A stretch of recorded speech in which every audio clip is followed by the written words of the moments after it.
championship in front of an audience for a chance to take home a trophy. All those hours playing ball with your friends, playing catch with your dad, spending extra time in the cage with your siblings, and begging your mom, please, just one more inning. That got you here.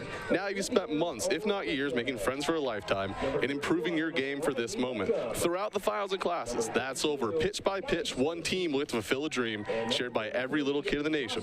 A championship with your best friends. Good afternoon from beautiful Pocatello, Idaho for the Big Sky Championship game between the Sacramento State Hornets and the Idaho State Bengals. For Sacramento State, they're looking for the first NCAA tournament appearance since 2018. They'll need to beat Idaho State twice to accomplish that feat. And is this the Idaho State team to make history? In the 28 seasons of Idaho State softball, ISU has yet to achieve the feat dreamed by every Bengal, past and present, an NCAA appearance. Head coach Andrew Rich and players Ava Brown, Liv Robinson, Kennedy Dudley, and Alyssa Yee, in their decorated careers, have experienced a winner-take-all game twice, yet they came up short both times. They're looking to change that result this afternoon. My name is Lone Kelso. I'm joined, as always, Game 10, Taylor. Let's go. This season started in February, and we've reached the end of the line for one team, as the winter season will continue for at least one more week. Championship game, Big Sky softball tournament presented by Jam Bar.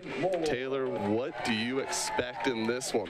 I think it's going to be a great matchup here today between these two teams. We've already seen them once face off in this tournament where Idaho State ended up coming out victorious, 15-7. I think Sac State's going to have a little fire under them after that game, but I also think on the flip side, Idaho State's going to come out, like you said, Logan, try to make history and go to the big dance for the first time in program history. Well, we'll pause for the national anthem, sing by Idaho State soccer player Mary Zaw.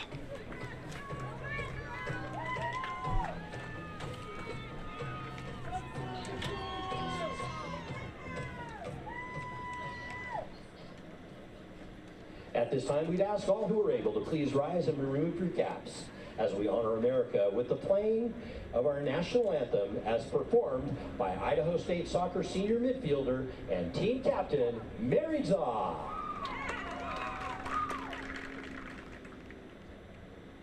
Oh, say, can you see by the dawn's early light what so proudly we hailed at the twilight's last gleaming, whose broad stripes and bright stars through the perilous fight o'er the ramparts we watched were so gallantly streaming, and the rocket's red glare, the balls bursting in air, gave proof through that night that our flag was still there.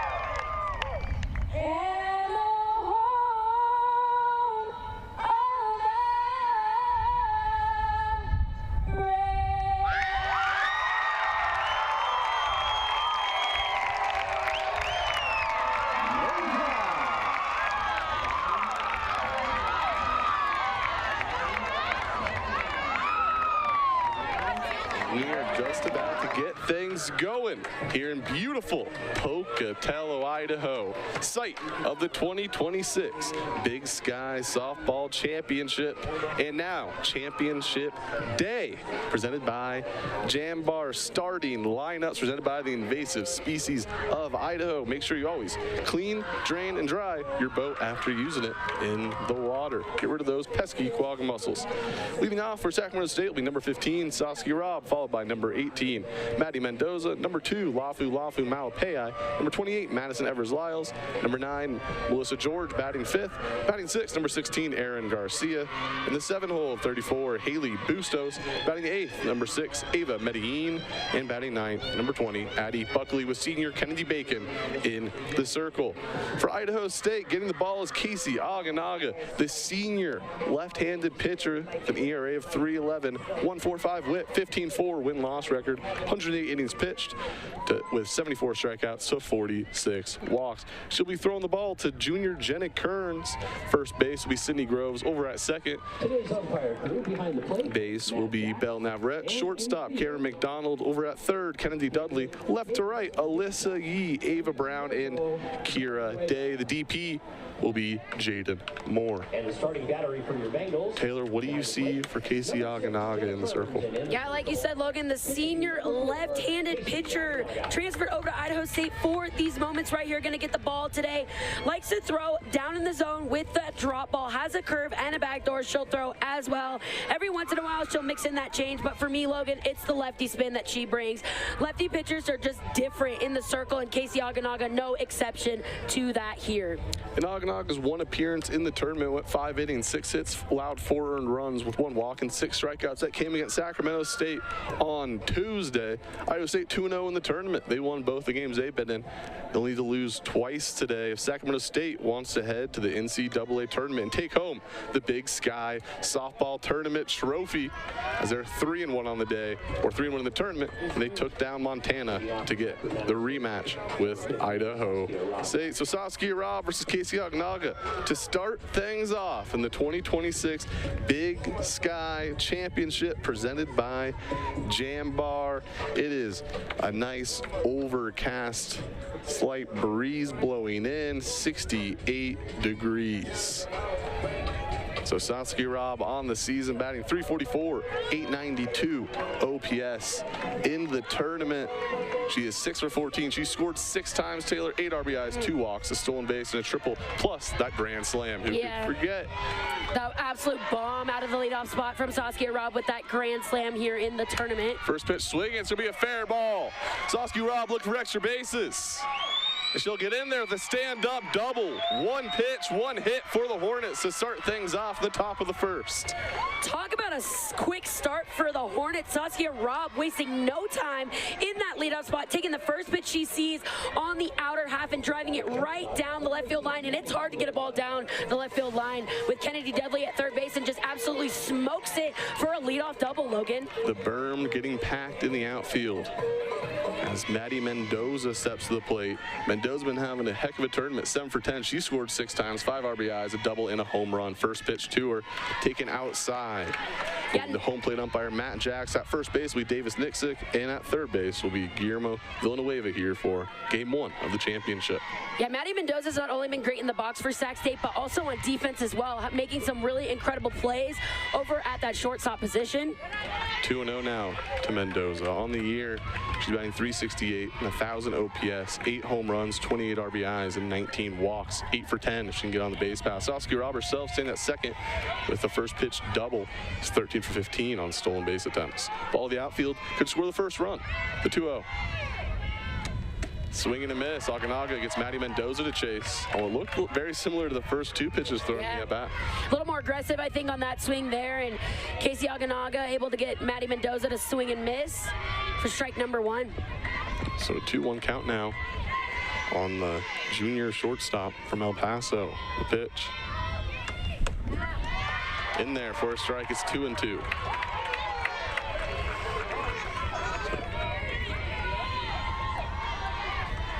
First pitch double by Saskia Robb to start things off here in the top of the first.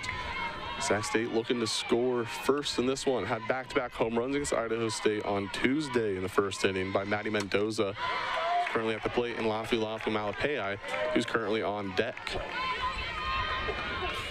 So 2-2, Maddie Mendoza fouls off the last pitch, so we'll do it again. Yeah, I think as Sac State looks to get things going here in this first game, obviously they need to win 2 to advance the NCAA tournament, and I think it's going to be really important for them just to take it one game at a time. Obviously, you can't win the second game before you even finish the first, so going to be really important for them here just to come out firing like they have and really try to put the pressure on Idaho State early. Nice battle here for Maddie Mendoza. Fouls off another one, so the count remains 2-2. No outs in the inning. Saskia Robb stands at second. Hugged the line on third base for the first hit and first extra base hit of this ball game on the first pitch. Here's the 2-2. Just misses, and the count now is ran full. Oh, that's a good take right there by Maddie Mendoza. Really close pitch up in the zone, but able to take it to get herself to a 3-2 count here against Oganaga. Like you said, Logan, a good battle going on here with just the second batter of the inning. Idaho State leads the series on the season, including the tournament, 3-1. The one game that Sacramento State did win, they scored 6 in the first inning. Called, third strike. Oganaga. It's her first out of the game via the strikeout. There's one down. And Oganaga just goes right back to that pitch, a little bit up in the zone on the outer half of the plate, and does get this one called for her first strikeout looking of the day. Beautiful pitch right there by Casey Oganaga. Right on the top corner of the strike zone for out number 1. Lafu Malapei, Big Sky, Player of the Year, 4 for 9 in the tournament, 3 RBIs and a home run against Idaho State, their previous matchup. Saskia Robb stands at second, 1 gone. First home run, we've seen Malapei hit in this tournament and against Idaho State this year. In Miller Ranch. Saw him 3 games earlier this year. Yep. Just a couple weeks ago. Yeah. Took 1 week at home, senior weekend, and they came right back for the conference tournament. 1-0 pitch. Popped in the air. Groves under it. Makes a catch in foul territory, and they're two down. Again, another pitch on the outer half right there by Casey Oganaga. Sydney Groves able to corral that for out number 2. So 2 down. Now the dangerous Madison Evers-Lyles steps up on the season, 331 and 1,000 OPS as well, with 13 homers and 46 RBIs. Yeah, she's hit 3 in the tournament so far, and 3. 2 in their series. So she has 5 home runs at Miller Ranch. Popped up, it's gonna bloop and get down.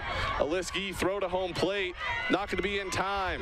Now Evers-Lyles going to second, she'll be safe. So a bloop single, an RBI single, and it's 1-0 Hornets here in the first. We just talked about how much power Madison Evers-Lyles brings to the box, and here, like you said, just gets a bloop single right in front of Lissa Yee, and with the speed of Saskia Robb and 2 outs, you knew she was gonna be going off the crack of the bat, and the Hornets here scored the first run of the ball game.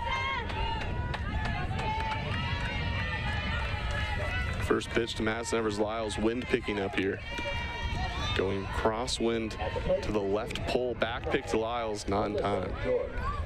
So it's 1-0 on Melissa George.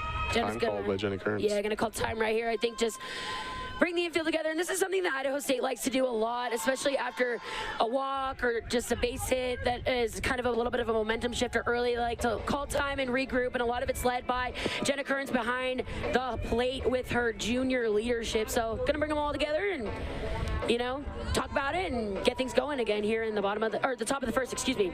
This game started off the first pitch double by Saskia Robb. Oganaga retired Mendoza and Malapei before Madison Evers-Lyles bloop single into left field.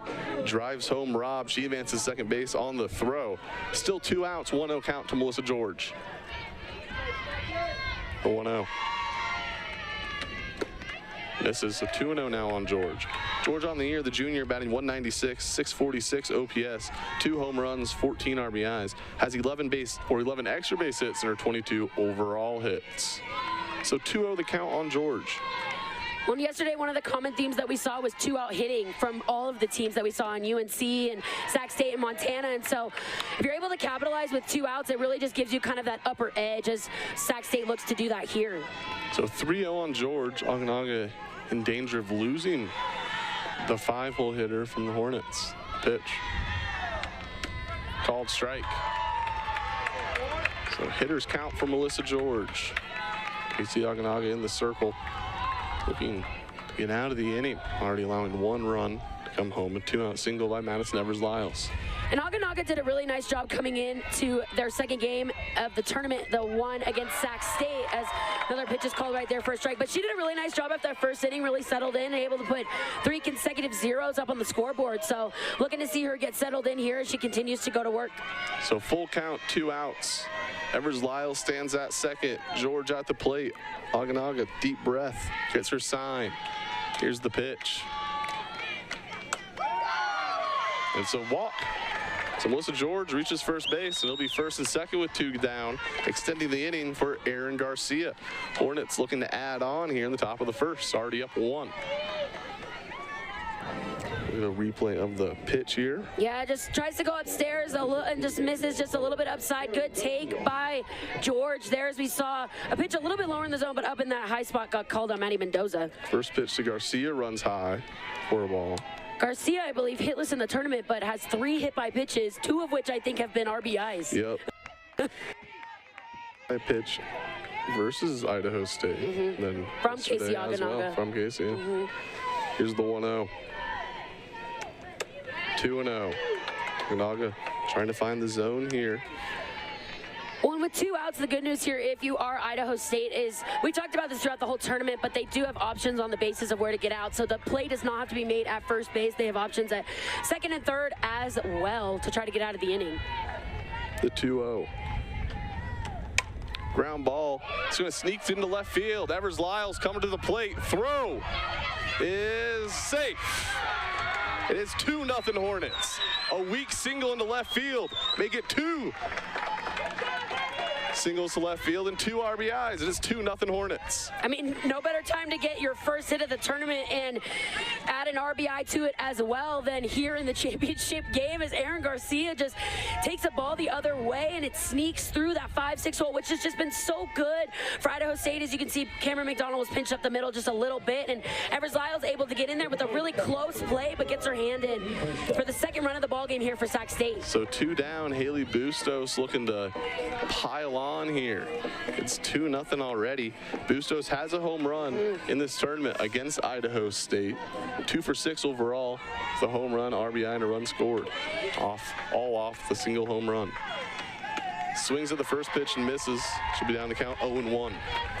When Bustos earlier in the season did get some pinch hitting opportunities when Sac State did come here to Miller Ranch, but with the absence of Shannon Garcia behind the plate, she's had to step up and really done a nice job for the Hornets. I'll even the count 1-1 here with 2 down, 2 on, 2 home for the Hornets here in the top of the first. Sacramento State will have to win 2 games to win the championship and advance to the NCAA tournament. Idaho State just needs to win 1, the 1-1. 2-1. Aganaga really needing to work in this inning. 22 pitches already. Yeah, Sac State really putting the pressure on here early, and we did see her get Mendoza and Malupei, arguably 2 of the hottest hitters in this Hornet lineup, but it's been Evers-Lyles, George, and Garcia since then who have put some stuff together. Gets her to swing and miss on that one. So 2-2, 2 outs, 2-0 the score here in the top half of the first. Bengals will be down at least 2. They'll grab the bats for the first time. They were down 2-0 in the game on Tuesday, and they ended up rallying to win 15-7. 2-2, Aganaga gets her second strikeout. That retires the side, but the Hornets sting first. It's 2-0.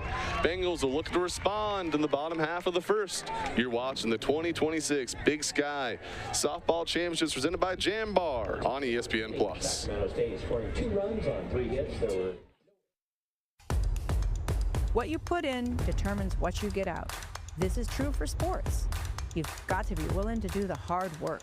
There are no shortcuts. That also holds true for how you fuel your body. At Jambar, we take pride in only putting the cleanest whole foods in our organic energy bars. No fad diets, no false promises. Just healthy ingredients to power your performance.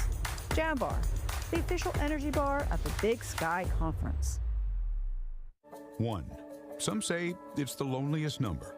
But when 1 is a collection of many, 1 can stand for all. At Blue Cross and Blue Shield of Montana, we've been your one local and trusted healthcare partner for 85 years. And through every journey, our one true focus has remained the same: to elevate the highest levels of preventive care and overall wellness, one member at a time, always keeping you and the ones you love at the center of everything we do. Pocatello. Is it a noun or a verb? Either way, let's Pocatello. You can do all this. Or this.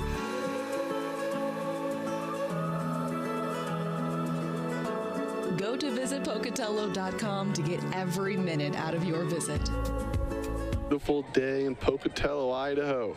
Crowd is packed. Berm is packed. All for the Big Sky Championship presented by Jan Bar in the Circle. Kennedy Dudley will be facing the starting lineup of the Idaho State Bengals presented by Stop Invasive Species of Idaho. Remember to clean, drain, and dry your boat every time you take it out in the water. First pitch to Alyssa E misses. Alyssa E, Cameron McDonald, Ava Brown, Cindy Groves, Jenny Kearns, Kier Day, Jaden Moore, Kennedy Dudley, and Belle Navarrete. The starting lineup for the Bengals. Kennedy Bacon in the circle. The senior, 3.91 ERA, 1.75 WHIP, 11-8 win-loss record, 109 in the third innings pitched, 71 walks to 70 strikeouts. She'll be throwing the ball to Haley Bustos. At first base, Melissa George. Over at second, Ava Medellin. Shortstop, Maddie Mendoza. At third base, Madison Evers-Lyles. Left to right, Lafu Malapei, Saskia Robb, and Addie Buckley. So a 3-0 count to Alyssa Yee. Kennedy Bacon's now fourth consecutive start when the Hornets are taking on the Bengals. Started 2 games, the final 2 games of the series in the regular season, then started against the Bengals on Tuesday.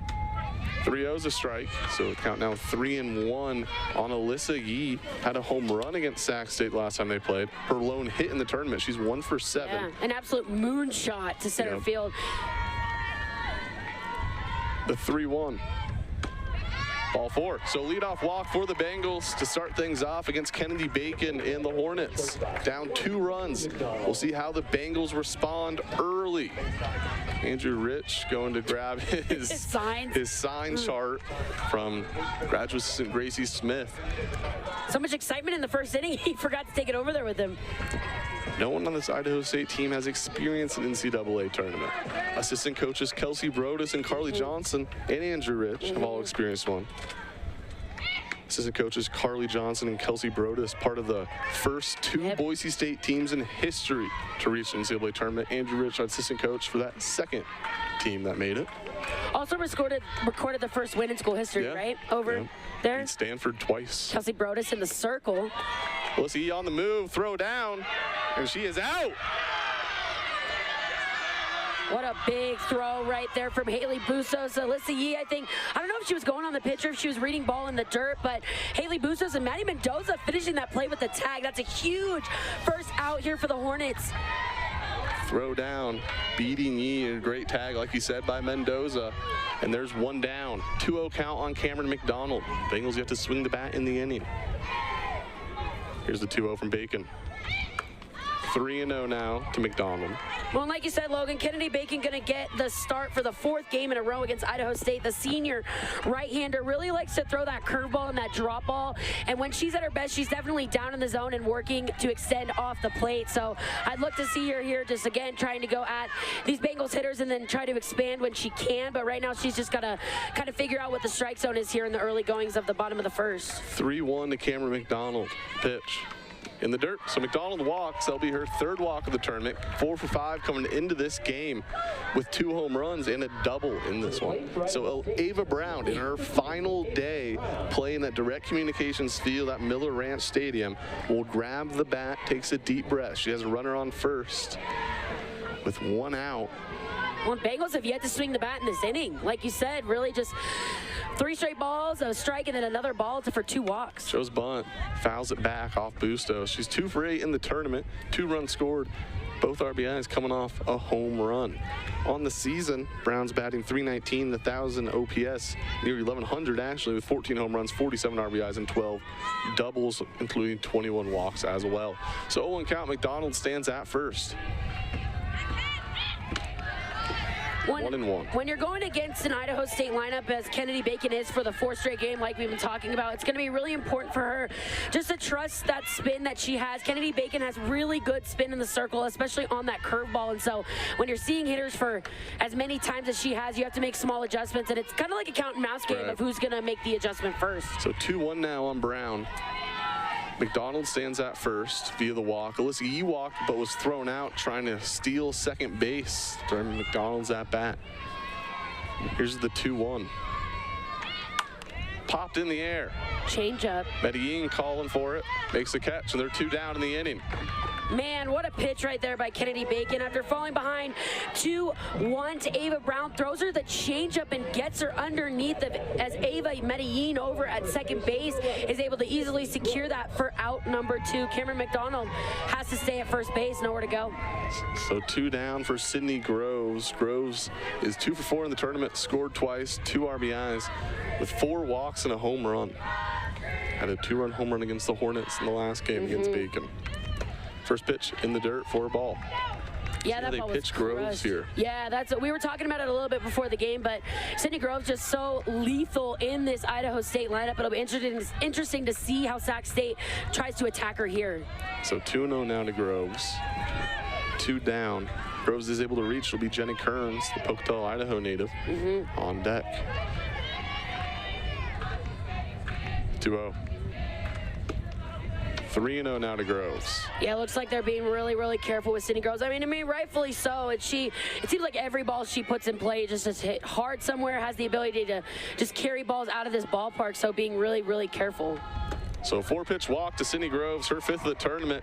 Will be runners on first and second for Jenna Kearns. Grew up coming to Idaho State games. Yeah. Now has an opportunity to bat in her 3rd separate championship day in the Big Sky as Lori Perez is going to go have a mound visit.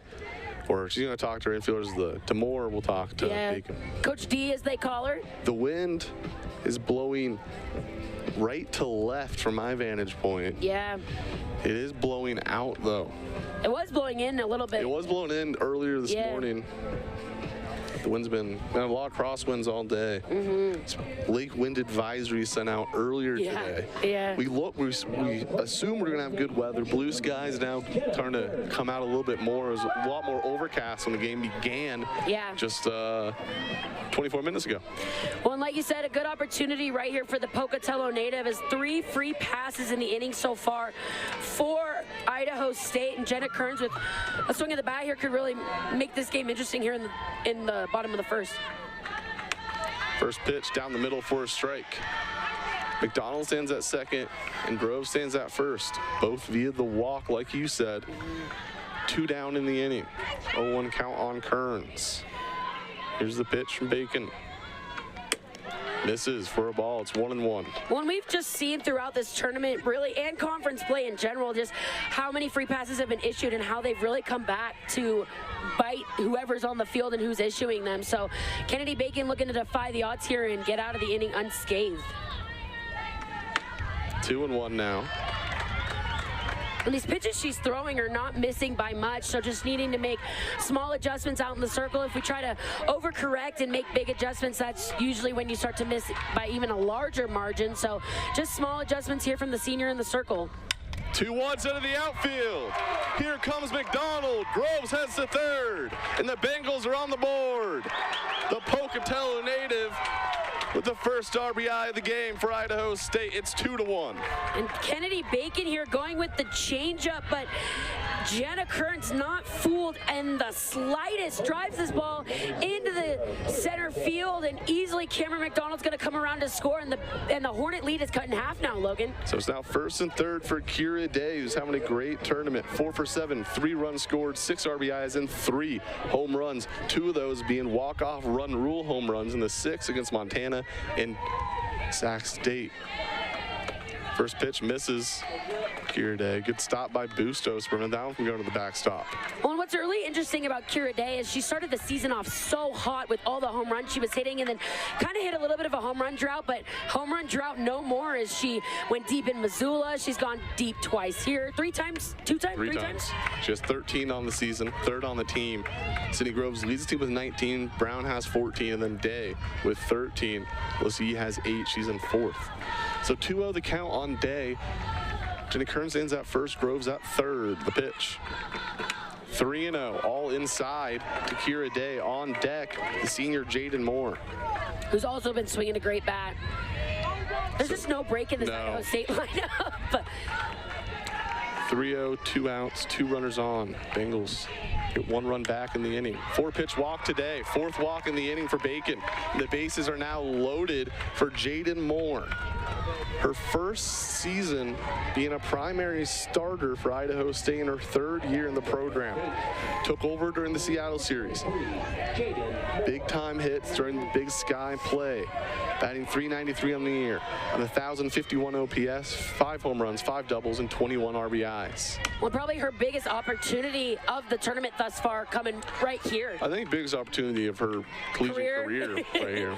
So 0-1 the pitch. When she just swings such a good bat, has such a good hand-eye coordination, good swing path. 1-1. She hits some pitches sometimes that are not even close to the strike zone, and she barrels it up. So she's only struck out twice on the year.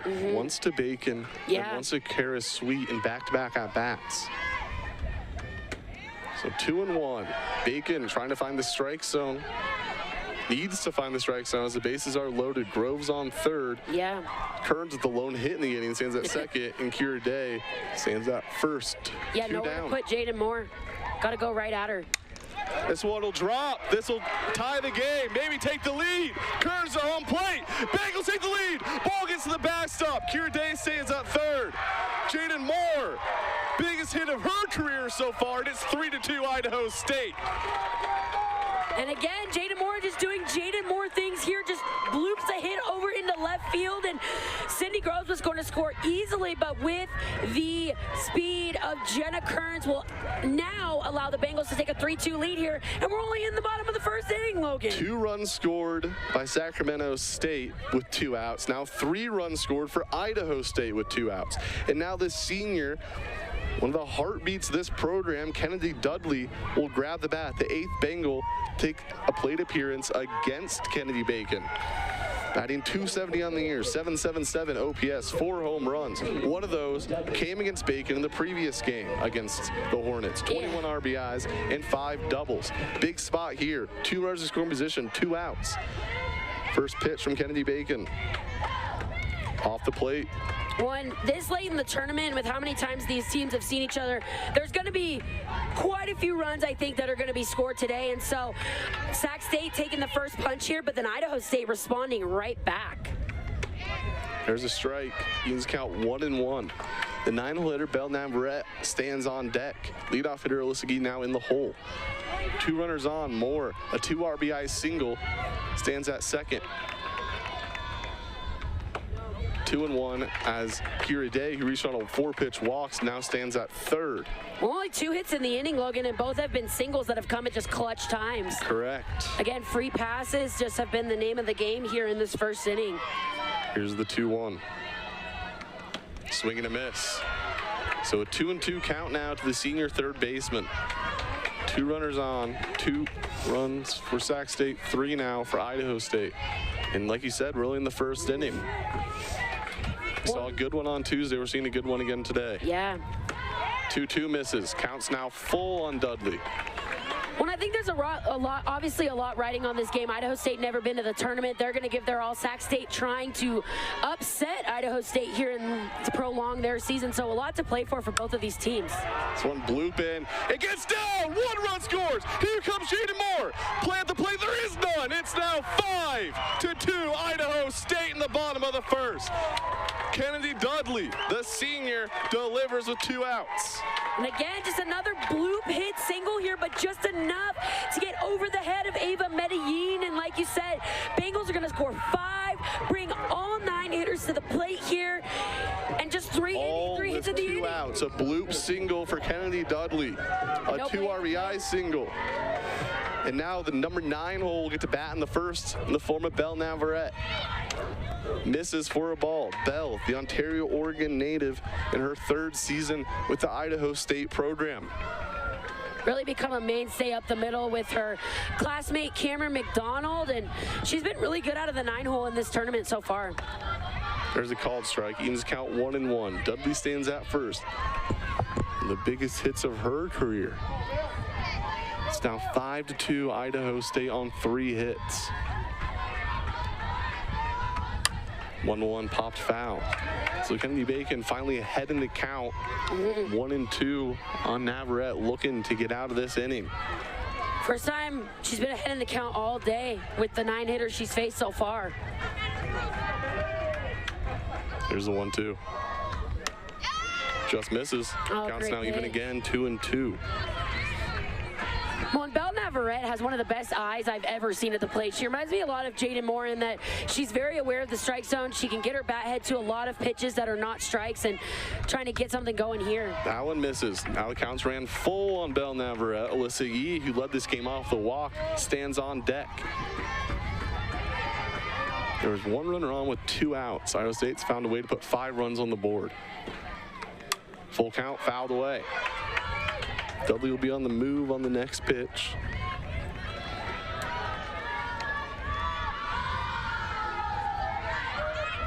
Well, and what a response by this Idaho State team after giving up 2 runs in the top of the 1st inning on, you know, some loop hits of their own, and here just able to respond so nicely.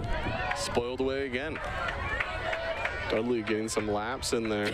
Getting her sprints in for sure. Yeah, But that's what I'm sprints. talking about in Belle Navarrete. That pitch, a little bit out of the strike zone, but able to fight it off and live to see another pitch trying to barrel something up here. So full count, 2 outs, 5 runs home for Idaho State. Extending their lead to 3 here in the bottom of the 1st. Here's the pitch. Spoiled away again. Bacon's now thrown 37 pitches in this inning. Wow. 26 on the flip side for Casey Aganaga to start off the game, and 37 here for we're Kennedy Bacon. over the 30-minute mark here in the 1st inning. So full count. Here's the pitch. This one down the left field line. Foul. We'll do it again. Pitch number 38 of the inning coming up for Kennedy Bacon. The senior wants to prolong her career at least 1 more game, let alone 1 more day, or 1 more week, I should add. Winner will play in the NCAA regional tournament next weekend. Host site not decided yet, as it will be announced on Selection Sunday. So I'm put in the air. Rob ranging over. Makes the catch for out number 3, but Idaho State responds with 5 runs of their own. The score now, Hornets 2, Bengals 5. You're watching the 2026 Big Sky Championships presented by Jambar right here on ESPN Plus. 5 runs on 3 hits. There was 1 error and 1 runner left on base.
5 runs in the bottom of the first to take a 5-2 lead as we enter the top of the second. Benny out here, maybe the tallest Benny I've ever seen, taking photos with some fans. Took a photo with us before the game. Yeah, we got our close-up with Benny. It was awesome. First time he's been in the tent. Ava Medellin batting. First pitch from Aganaga. Called strike. Aganaga allowed 2 runs with 2 outs, both. I won't say weak, but kind of bloopers. Yeah. One that Erzlau is definitely a blooper. Yep. And Aaron Garcia was a slow roller that got through. Got right in between Dudley and McDonald. Some great hitting for Sacramento State, playing a little bit of somewhat small ball. We've seen Sacramento State, most of their offenses came via the long ball in this tournament. They didn't go through the list. Saskia Robb has a grand slam. Mendoza has a home run. Malapaya has a home run. Evers Lyles has 3 of those. Yeah, Ava Medellin. Bustos has one. Medellin hit one yesterday against Montana. Yeah. So 7 out of 9 starters have had a home run in this tournament. They're 3-1 in the tournament. They took down Portland State in the opener. Then in a thriller beat Northern Colorado. Had 3 separate leads against Idaho State on Tuesday. Ended up getting run ruled in 6 innings. Came back yesterday with a dominant win over Montana. Set up this matchup against Idaho State. Bunt attempt. It's going to roll foul. Well, the craziest thing to me about that game that they first played against Idaho State, Sac State scored 7 runs, and they still got run ruled in that game. Yeah, that was absurd. That was insane. They had a 4-run lead, and it was how many times can Idaho State respond? They got 2 in the bottom half of the 3rd inning. And then Aganaga was able to hold Sac State scoreless. And then Idaho State exploded for 7 runs of their own in 1 inning to take the lead, and then didn't look back. Scored in every single frame of that ball game. Sac State scored in the first 3 innings, then held scoreless for the next 3. Well, when you score 7 runs in a game, you're thinking, okay, we're in a good spot to win, but Idaho State said not today. The 2-2. Swing and a miss. Aganaga, strikeout number 3. So good job right here by the senior left-hander. Your team puts up a 5 spot in the bottom of the 1st inning, and here just responds nicely with getting a strikeout of Medellin, her 3rd of the day, 2nd swinging for out number 1. So 1 down. Now the 9-hole hitter, Addie Buckley, looking to get something going for the Hornets as they look to respond here in the top half of the 2nd. Well, Addie Buckley, has really good speed in the box. So see what she does here. Yeah, Buckley's been great in this tournament. 3 for 5, 2 runs scored, has an RBI and a stolen base. When her first true start in this tournament came against Idaho State in that game. Yeah, she didn't start the first 2 games, the first day of the tournament, I should add, on Monday. And came in against Idaho State and did a great job. Ground ball, Dudley tosses over to Groves, and there's 2 down. So 2 outs, I'll bring the leadoff hitter, Saskia Robb. Only saw 1 pitch in her previous at-bat. Hugged the left field line for a double. She'll get her 2nd at-bat here in the top half of the 2nd. Good pitch right there by Casey Aganaga, and Kennedy Dudley just placed perfectly right there. Able to sling it over to Sydney Groves for out number 2.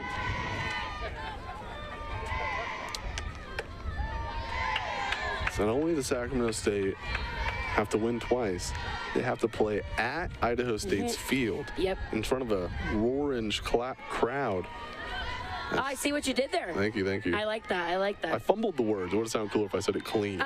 We could just go with that. I'll say it later. It didn't sound cool. Bunt attempt, foul. Let's count 1-1. Yeah, a lot of orange out there. Yeah. I just see some average fans just wanted to watch some ball. I mean, with a beautiful venue like this and what's at stake. A lot of seating. And just Idaho State being really one of the only sports teams in the area. I mean, if you're in Pocatello, you are most likely an Idaho State fan. So some students finishing their finals, heading on over to the field. 1-1. Off the plate, it's now 2-1. And I saw Cody Hawkins out there, the football coach. Let's go. I'm sure Pauline's somewhere talking to probably 50 different people already in one inning. But she had 30 minutes to do so. My high school team is here. High school, Pocatello High School. Pocatello High School's here. This one in the air. Brown ranging back at the fence, and Saskia Robb's 2 for 2. The double and now a home run presented by Northern Quest Resort and Casinos. It's now 5-3.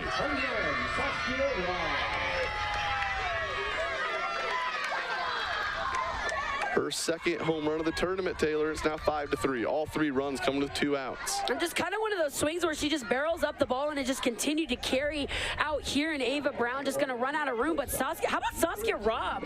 2 for 2 on the day, swinging at the first pitch, and her first at bat, and here on the 4th pitch just drives it the other way. As you can see, Ava Brown was shifted, just runs out of room there. And now the Hornets 5-3. 5-3. Too much sauce on that one. Now Maddie Mendoza steps up with 2 gone. This one hit in the air, foul territory. No one can get there in time. So long foul ball for Mendoza to start her second at bat against Oganaga. Strikeout victim her first time around. Yeah, rare strikeout victim. Rare strikeout. Yeah, looking too. So looking to respond here, even with, and again, 2 out hitting, Logan. Right. 2 out hitting. We'll have Nikki Galasso in the booth for the top half of the 3rd inning. Former Idaho State legend, Idaho State Hall of Famer. Great person. All-time home run leader in program Great individual. history. Flew in for this game. Swing and a miss. Mendoza down 0-2. Well, and Vicky Galasso, I think, has just meant so much to this Idaho State program. It really was her class that kind of helped bring some of these championships here to Pocatello, and then three-peat, 13, 14, and 15. Yeah, continued the winning tradition as we see here with these teams, this Idaho State team here. 0-2 misses. Now 1-2 on Mendoza. 2 outs in the inning, 1 run home. Saskia Robb's solo home run with 2 down. Maddie Mendoza here looking just continue the inning and pass the bat to the ever-dangerous Lefu Malupea, who stands on deck. 1-2 spoiled away by Mendoza. We'll do it again. You could feel the nerve at the beginning of the game. Oh, yeah. I don't know if it was just us. Maybe we were just nervous. I mean, this is a big spot. This is a big game. Rob immediately silenced everyone with a double. Yeah. It's been kind of silenced a little bit again with the solo home run by Rob. Yeah. 1-2. Off the plate. So the count's now even. 2-2, 2 outs here in the top half of the 2nd inning. Well, and that's the thing about this Hornets team, very similar to Idaho State, is they can get runners on and really change a game with 1 swing of the bat. So explosive power, has been huge for them in this tournament and continues to be thus far. The 2-2. Hit in the air. Day coming in, making the out, or the catching, the 3rd out of the inning. But Saskia Robb hits a home run, inching Sacramento State 2 runs closer. You're watching the 2026 Big Sky Championships presented by Jambar right here on ESPN+.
The 2nd inning, Danielle Leone pitched yesterday.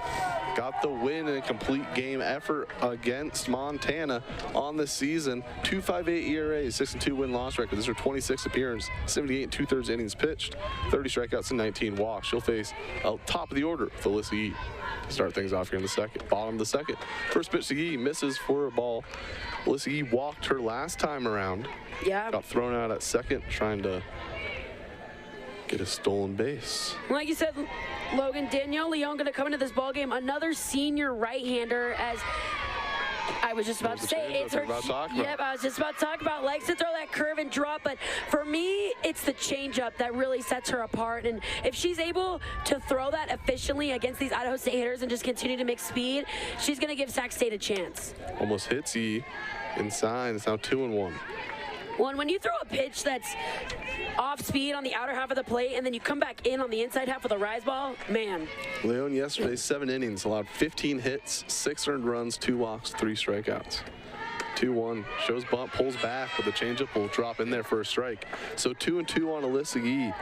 When I think Leon throws a flip change, which means as she's coming through, her hand is actually going to turn, and the wrist of the back of her hand is actually going to face Haley Bustos when she releases the ball, and it allows that downward tumble.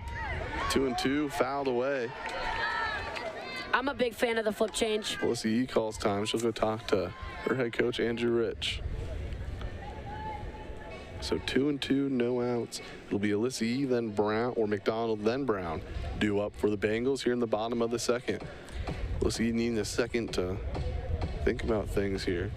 Maybe ice Leon a little bit. Just get a deep breath here real quick. Alyssa Yee on the year batting .372 and 1,060 OPS. The senior left fielder. All Big Sky first team left field. Robbed a home run against Sacramento State her last time. Yeah. Including a home run to dead center. Cleared the gate on the berm. Yeah. Feet up the berm yeah. for the non-paying fans out there. Souvenir. So here's the 2-2 pitch from Danielle Leon. Misses, so count runs now full on the senior from California. Well, Alyssa Yee has been moved all over this Idaho State lineup throughout her career, but really kind of solidified herself in the first couple weeks of the season as that leadoff hitter. This one sent into center field. It'll get down. Leadoff single for Alyssa Yee, and the Bengals are back in business here in the bottom of the second. So Leon goes back to the changeup there in a 3-2 count, and Alyssa Yee just able to barrel it up, kind of almost like a knuckleball, going out into center field just out of the reach of Maddie Mendoza at shortstop. So Cameron McDonald also walked her first time around. Yee'll stand at first. I think the Bengal liked that single as he's high-fiving the fans. First pitch, swing and a miss by McDonald. It's down the count 0-1. See McDonald drop some bunts for some base hits this season and this tournament, but kind of been known as for the long ball. Yeah. Grand slam. Yeah, absolutely. Gave the Bengals the lead. Shows bunt there, pulls back, misses 1-1. Then have another home run in the next inning. In the next inning, the grand slam coming up against Sacramento State. But yeah, like you said, Cameron McDonald is so hard to pitch to because, one, she also has great hand-eye coordination, so she can reach a myriad of pitches, but she can lay down a bunt, and like you said, really had some success with the long ball here in this tournament. We'll see on the move, hit and run. This one in foul territory. It's going to go out of play. And she's just such a hard worker too. You know, she really takes pride in her defense at shortstop, but really it's her hitting for me this season that's really kind of come along and really made her that full package, and that she's been so great for Idaho State. So 1-2 the count now on Cameron McDonald. E remains at first, no outs. Leon in the ball game in relief for Kennedy Bacon, who allowed 5 runs in the bottom half of the first. That one misses, evens the count 2-2. Tried to expand the zone there, but again, like I said, Cameron McDonald with a really great eye at the plate and knows the strike zone very well. So 2-2, no one gone. E stands out first. Here's the pitch. Just misses. The count's now full. Oh, another great pitch by Leon right there, and like you said, just misses. Matt Jacks now getting yelled at by Lori Perez. Giving the explanation. I think she's asking where that pitch missed. It just missed. It was right there. Right there, very close. But again, a good take by Cameron McDonald. Full count for Leon against McDonald. Here it comes. Ball 4. That ball gets away, so Alyssa's going to take third. She's going to round third. She's coming to the plate. Play at the plate, not in time. And now McDonald's head to third. Wow. A walk for McDonald. She gets gets to third base. Alyssa Yee scores, and a two-air blunder by the Hornets. Man, what a huge break right here for the Bengals. You saw Haley Bustos throw down to Maddie Mendoza on the walk and then kind of just nonchalantly doesn't catch the ball. And here, Bengals able to take advantage of it. Nobody was there in left field as that ball got away. And Lori Perez is good. It looks like I saw her hands go on her cap. She's going to challenge most likely runner leaving early on first base. yeah, but Wow. man, that was crazy. You walk and you end up on third base. Insane. Wow. So big review upcoming here. Well, and we've seen a couple Maybe defensive not. miscues. I guess not. So it looks like I saw Lori put her hand on her hat, but I feel like you have to verbally say you're going to Yeah. do it. So maybe Yeah. she said she wanted to talk, or Yeah. or maybe it's you have so many seconds to challenge, so she's probably trying to quickly get the attention. Yeah. So it will go down as a bunt.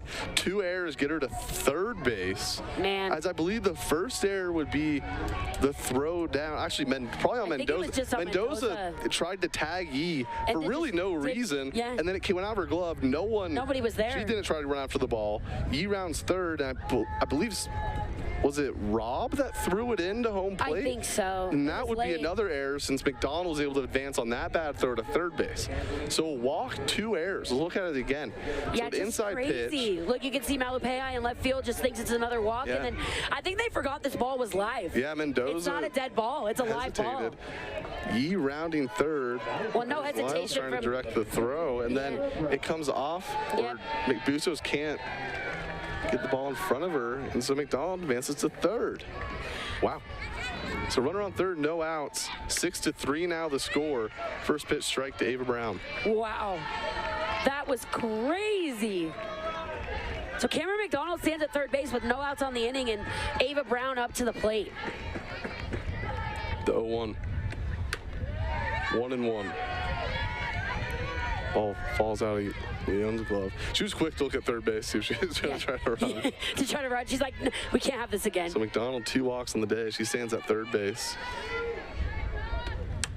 Brown fouls it off. So 1-2 now the count on the senior center fielder, 2025 Big Sky Player of the Year. 2023 Freshman of the Yeah. Year. All Big Sky now 3 times. All Big Sky first team center fielder this year, the 1-2. Fouled back. Good job right there by Ava Brown just to fight that pitch off.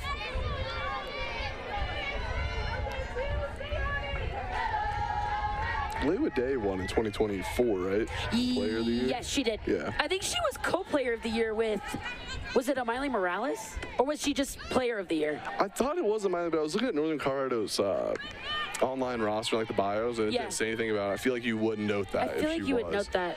But I know that, I feel like Lewa Day definitely did. She definitely got it. I One just more don't impressive remember. players I've watched. Yes, absolutely. Now assistant coach for Sac State, 2-2. Spoiled away again by Brown. Bengals get the 1 run back. Here in the bottom half of the second, they now lead it 6-3. This does say Amiley Morales. Okay, so yeah, they it wasn't sure- Miley Morales. Miley, that's a sophomore. Yeah. And she didn't have her junior senior seasons were arguably better. Yeah. The competition around hers also got Yep, better. better. 2-2. Whoa. That one's foul, but it's going to go a long Crush. way. Yeah, I was gonna say, I remember Lewa Day had gotten Big Sky Player of the Year, but I thought she had shared it in. I thought she got a co, but I was trying to remember Yeah. who she got it with. I thought it was Miley, but yeah, I couldn't Yeah, confirm yeah. yesterday. But Now we know.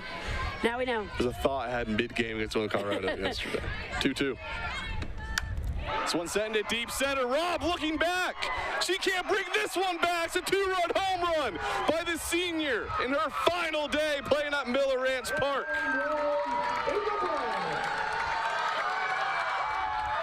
It is now 8-3 thanks to that Northern Quest Resort and Casino home run. The crowd is fired up. It's another 5-run advantage for Idaho State.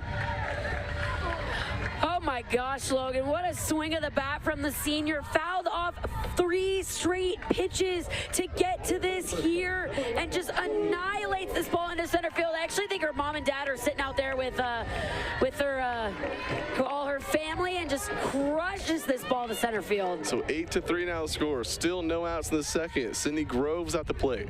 4-pitch walk her last time. Will they pitch to her in this at-bat? She's now walked 5 times. First pitch did swing. I'm about to say has walked every time on 4 pitches. Yep, change up right there from Leon. Gets Groves out in front. So 0-1 on Sydney Groves. No outs in the inning. 3 runs home for Idaho State.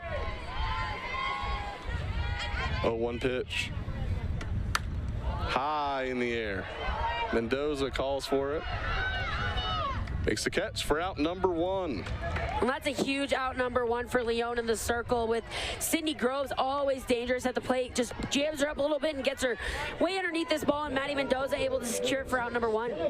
So with 1 down, Jenna Kearns got an RBI single her last time at the plate. Grab the bat, step in the box. With Ava's home run, how many home runs does that put us at the tournament? Ooh, I think 41? Rob had 1 too, so 42. And now here's number 43, Jenna Kearns. Way gone.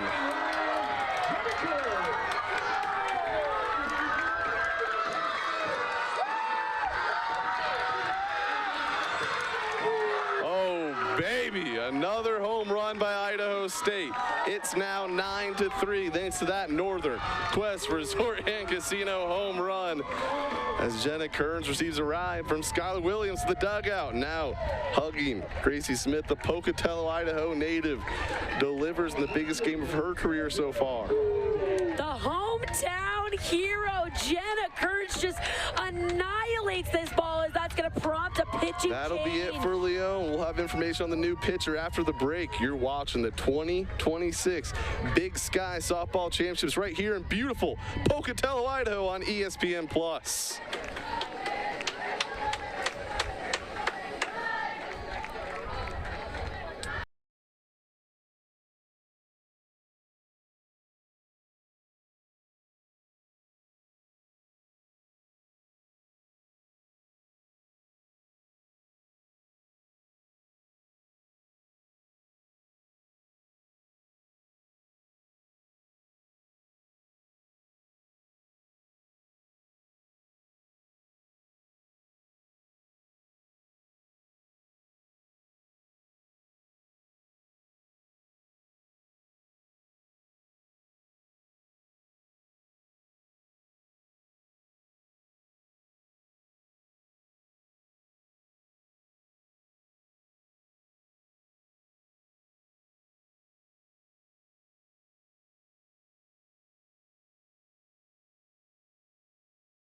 Innings pitched this season. Her 5th appearance of the year, a 6.00 ERA. As Jenna Kearns knocks Leon out of the ball game. A no-doubter off the tent in left field. Absolutely demolished this ball. So 1 down, Kira Day, the batter, to greet Ella Ferguson. That means every single pitcher now that has pitched this season for Sacramento State has pitched against Idaho State in this tournament. Yep. And Ella Ferguson, like you said, the freshman right-hander, going to come into this ball game and throws a ton of curveballs. 63% of the time, it's some variation of the curveball, whether it be a backdoor or a regular curveball in itself. Has a rise that she likes to throw as well, along with the drop and a change, but really it's the curveball that she likes to go to. And I think here she's throwing back-to-back curveballs to Kira Day. So 0-2 count on Day. 1 out in the inning. Leon got 1 out before allowing 4 runs. Just misses. What a New great life for Kira pitch. Day. That's a hard pitch to take. Well, Ella Ferguson kind of got some zippiness to her ball, a little funkiness in her motion. I think this is going to be a good, different look for Sac State. That ball nearly hit her. Day fouls that one off. So we'll do it again on the 1-2. 1 out in the inning, 2 home runs, 1 by Brown, 1 by Kearns. Still just 1 out in the inning. Single It's by Sydney E. Groves. She came around to score on a walk that put McDonald at third on her walk. So 2-2 now to Kira Day. Yeah, the only out of the inning Sydney Groves is pretty wild. That's pretty crazy. First time, really, Sac State's pitched to her since the beginning of their regular season conference series. 2-2. Out, spoiled away once again. So we'll do it again on 2-2. Jaden Moore stands on deck. She'll get that bat. But first, let's see what Kira Day has in store for us. 3 home runs in the tournament. Full now on Day. Tried to go to the changeup there, but I think just yanked it just a little bit too far outside. And what an opportunity for the freshman right here. Again, a young right-hander for this Sac State team, facing arguably one of the best, if not the best, offense in the Big Sky. Rip down the left field line. Will it stay fair? It will. Extra bases for Kira Day. And the onslaught continues here in the bottom of the second. Kira Day, after getting herself to a 3-2 count here, just turns on this ball and absolutely punishes it down the left field line, gets herself over into scoring position. Still just 1 out in the inning for Jaden Moore. So Jaden Moore grabbed the bat. 6-run advantage for Idaho State. 5 runs in the first, 4 runs in the second. They've knocked 2 pitchers out of this game and have just recorded 4 outs.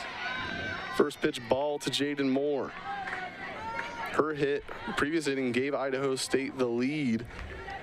Biggest hit of her career. Biggest hit of her career so far. There's a called strike. Sneaks in the outer part of the plate, and it's now 1-1 on Moore. Yeah, Ferguson there going to that backdoor curveball against the lefty, and Jaden Moore just able to nip the corner for a strike. Shows bunt, gets it down, it'll roll foul. So 1-2 now on Jaden Moore. Kira Day will run back to second base. She reached via a double. She was the first batter to greet Ella Ferguson out of the bullpen. Ferguson, just a freshman. It's her 5th appearance of the year. 9 1/3 innings pitched. Has 6 strikeouts to 3 walks. Ground ball, Mendoza fields it, tosses over to George at first for out number 2. Kira Day takes third. Well, that was some pretty aggressive base running right there from Kira Day, as the ball was hit right at the shortstop and Maddie Mendoza, but Mendoza just takes the out over at first place, because at this point in the ball game, Sac State needs to get outs, and so she takes the sure out at first base, but that'll bring up Kennedy Dudley, who had a single in her last at bat. Kennedy Dudley for another big hit here with 2 outs. Runner on third, first pitch. Misses for a ball. 9-3 the score here in beautiful Pocatello, Idaho, here in the championship game presented by Jambar. Caught by Mendoza, that'll retire the side, but 4 more Bengals score in the bottom half of the second. The score now, Sac State 3, Idaho State 9. Hornets will look to chip away at their deficit the top half of the third. You're watching the 2026 Big Sky Championships presented by Jambar right here on ESPN+. There were no errors, 1 runner left on. Ah, Boise. That quaint, waiting to be discovered, best-kept secret city, right? Nah, not to brag. Who are we kidding? Totally bragging. There's more to see, do, and share here than cities twice its size. It's a walkable, talkable, eat, drink, and danceable, boastable, postable, shop till you droppable city. You don't just visit Boise, you live it. See for yourself. Visit Boise. Now. In the heart of Montana's untamed wilderness, a legend is brewing. Jeremiah Johnson Brewing, the official beer of the Big Sky Conference.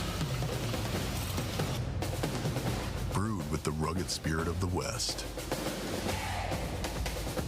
Jeremiah Johnson is simply a world-class, straightforward, no-nonsense beer. Do well. Wow, $1 million. Yeah. Whoa, whoa, whoa, whoa. Itchery. Didn't touch it. I was just using it as a drink tray. Sir, I'm obligated to inform you that I have a yellow belt in the art of karate. Yellow. What's your signature move? The fist of mild discomfort? Try again. The flinching dragon. That's not a thing. The flying side-eye? We're getting warmer.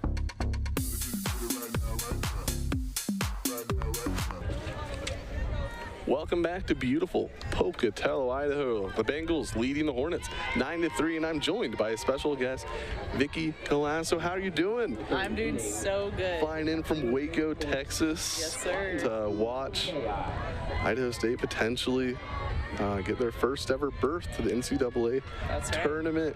You're a Idaho State Hall of Famer. You hold the all-time home run record here at Idaho State for the softball program. What do you like the new upgrades? I'm sure you saw it last year, but the new upgrades are amazing. Yes, this field is insane. This is amazing. I'm so happy that the program has this now. We did everything we could with all of the resources we had when I was here, and it's so fun, and they deserve it so much just to have this awesome field, this environment to play in. Not much has changed in the last 10 years with this berm packed. It's pretty cool to see today. You were part of some regular season championship teams here at Idaho State. Andrew Rich brought back that winning culture in the last 5 years. What have you made? How's your relationship with Andrew? Oh, yeah. I gave him a big hug yesterday when I saw him. I texted him that I was going to come in and surprise the girls today. It's great. I'm really happy his attitude that he has with the program and with the girls. I think he has a calm force that they need, and so it's been really awesome. I support him so much. He's done a great job. So Okanagan finds the strike zone against the Big Sky Player of the Year, Lafu Malapei. A lot of home runs in this tournament. Don't know if you've been just watching the Idaho State games, but a lot in those. But all tournament, I believe now we're at 43, thanks to Jenny Kearns' last home run in the 10th game of the tournament. You were a slugger yourself, and especially Jenny Kearns, a catcher, hitting a home run just like yourself did. Yeah. What do you make of Jenny Kearns behind the plate? So Jenna, I've actually known her since I was a player at ISU. She's from Pokey, and I started giving her hitting lessons when I was a player here. So we worked right next door to us on the lower field. We would start hitting together, and so this is a crazy full circle moment for me to be like, she's behind the plate in this game. She's crushing it. She hit that home run just last inning. It's been so fun to watch her develop over the years. Yeah, I'm sure it is. I mean, she's been a backbone for this program now for 3 years. It's crazy to think she's only a junior. I know. Idaho State still has her for another year. She got one more year. Yeah. She's like, not even done yet, not even close. Super proud of this kid. So tell the story how you got here. I've heard Victoria Ray or Kelly Ray. My bad. Yes. You were there today. I can't believe I made that mistake. No, but I heard she was the one, and her group of alumni out in the stands, they're the ones that got you out here. Yes, she called me yesterday, and I was working, and she said, hello, there is a flight out of Dallas today at 2:45. This was about 10 a.m. yesterday, Wednesday morning. Said, hey there's a 2:45 out of Dallas. I think you should tell your boss that you're going to come out here and support the girls. I won't take no for an answer. And so swing and a miss. Okanagan strikes out Malapei. And there's one down here in the top of the third. Yeah, but you didn't get the cool Adidas suits they're wearing. The floral designs. Oh, yeah. You gotta get one of those next time you come out. Part of me is thankful I wasn't here all week because I think they would have made that mandatory for my dress code. I think they look spectacular. I'm just not sure if I could pull that off. I asked Kelly how it would feel, or her emotions, that if Idaho State were to advance to the NCAA tournament. She said, I have tears thinking about it. What would it mean to you if Idaho State were to go to the NCAA tournament? I would also have lots of tears with Kelly Ray there. I think this has just been a long time coming, and it's just a testament to all the work before this class, too. It would mean the world to me. It would mean the world to every alumni that's ever come through here because of what we went through, what we built, you know, and to watch these girls clinch that, that would be a dream come true today. This one sent into the gap. Kira Day ranging over, can't make the play. Brown retrieves it. Madison Evers-Lyles will have a one-out double. So Hornets looking to cut into the 6-run deficit as Evers Lyles, her second hit of the ball game, now bring to the plate Melissa George here with 1 out. Yeah, that was a solid hit. She did a great job getting it in. Yeah. You played the professional softball in your career. What do you make of the new AUSL League? I love it. I think women's sports in general has grown exponentially the last few years, and so it makes me so happy to see the sport of softball coming closely behind. I think women's soccer and the WNBA, right? I think professionalizing fast-pitch softball it's a long time coming. There's been a lot of iterations of professional softball. Yeah. I was in one iteration in the NPF. Now with the AUSL, I think it's a matter of time before we kind of break the seal on professional sports and can actually pay the players that living wage that they deserve. Yeah, I saw today there'll be 90 games on national television for the AUSL, including ABC on Women's Sports Sundays. It'll be NWSL, like you said, WNBA, and AUSL on every Sunday during the summer. Do you have a favorite team? I'm a Port Cascade guy. I'm from the Oregon area. Okay. So yeah. Do you have a team? Are you Texas Volts or? Yeah, I mean it'll be the Volts. They're about an hour away from where I live, so I'm going to be at as many games as I can. Did they just got Camsey, right? Yeah. Oh my gosh, I saw that, and I'm super stoked. Oh man, it's really cool to watch how far the game has come for the pro girls. Right. Not only that, but Nysri Camsey has helped grow the game. She has her own signature sneaker now. Yeah, she does. I know. This one gets behind Kearns. Wild pitch from Maganaga. Nevers Lyles moves 60 feet closer to home plate here on a 1-2 count to Melissa George. Yeah, I've been watching. I've been an avid softball fan my entire life, especially on the West Coast, Pac-12 days. Always a big fan. Grandparents always had it on. Yeah. Pac-12 was my conference growing up. Growing up in Southern California, UCLA, Oregon, Arizona, those golden years with Jenny Finch, Megan Langenfeld from UCLA. I remember Stacey Bustos coming up to Stacey Newman, like all those OGs from the Olympic team. Yeah, I've been having fun kind of watching old highlights. I was blown away by Caroline Bustos. Okay, yeah. Her highlight tape's absurd. It's insane. She's hitting balls that are above her head, like about 400 feet to left field. With little to no effort. Right. 1-2. Out of the way.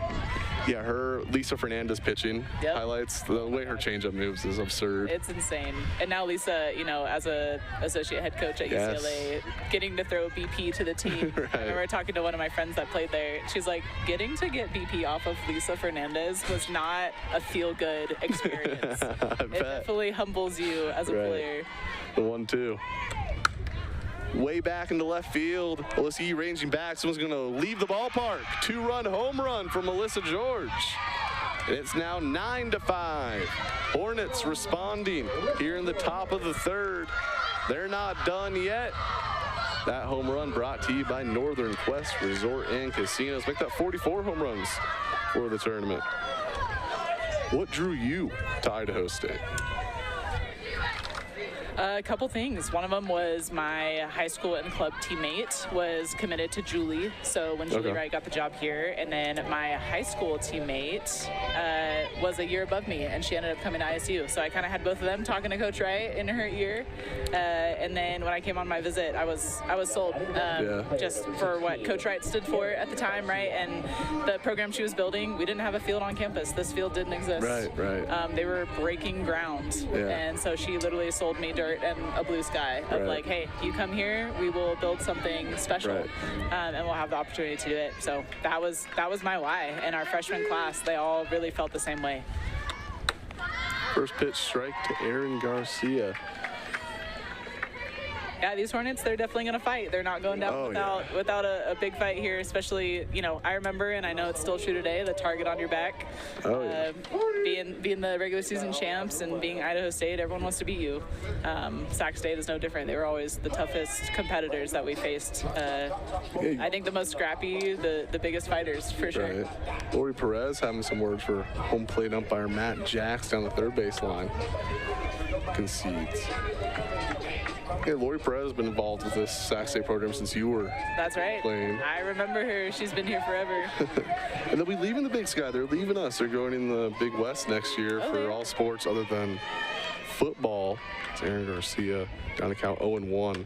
Make it down 0-2.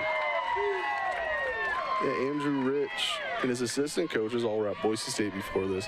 Carly Johnson, Kelsey Burrow was part of the first Boise State team to go to the NCAA tournament. They were also, around the same time as Iowa State in terms of jumpstart. For Iowa State re-jumpstarting the program, Boise State starting the program, and Andrew Rich over at Boise State. So they've all been part of regionals, but no one else on Iowa State has been part of one. That's right. And I'll talk about, it's everyone's dream to make it. And now you're a game away, and it's even more poetic that all these seniors on Idaho State are now a game away from getting to realize that dream. That's right. The 0-2 from Aganaga. Just misses inside. Now a 1-2 count.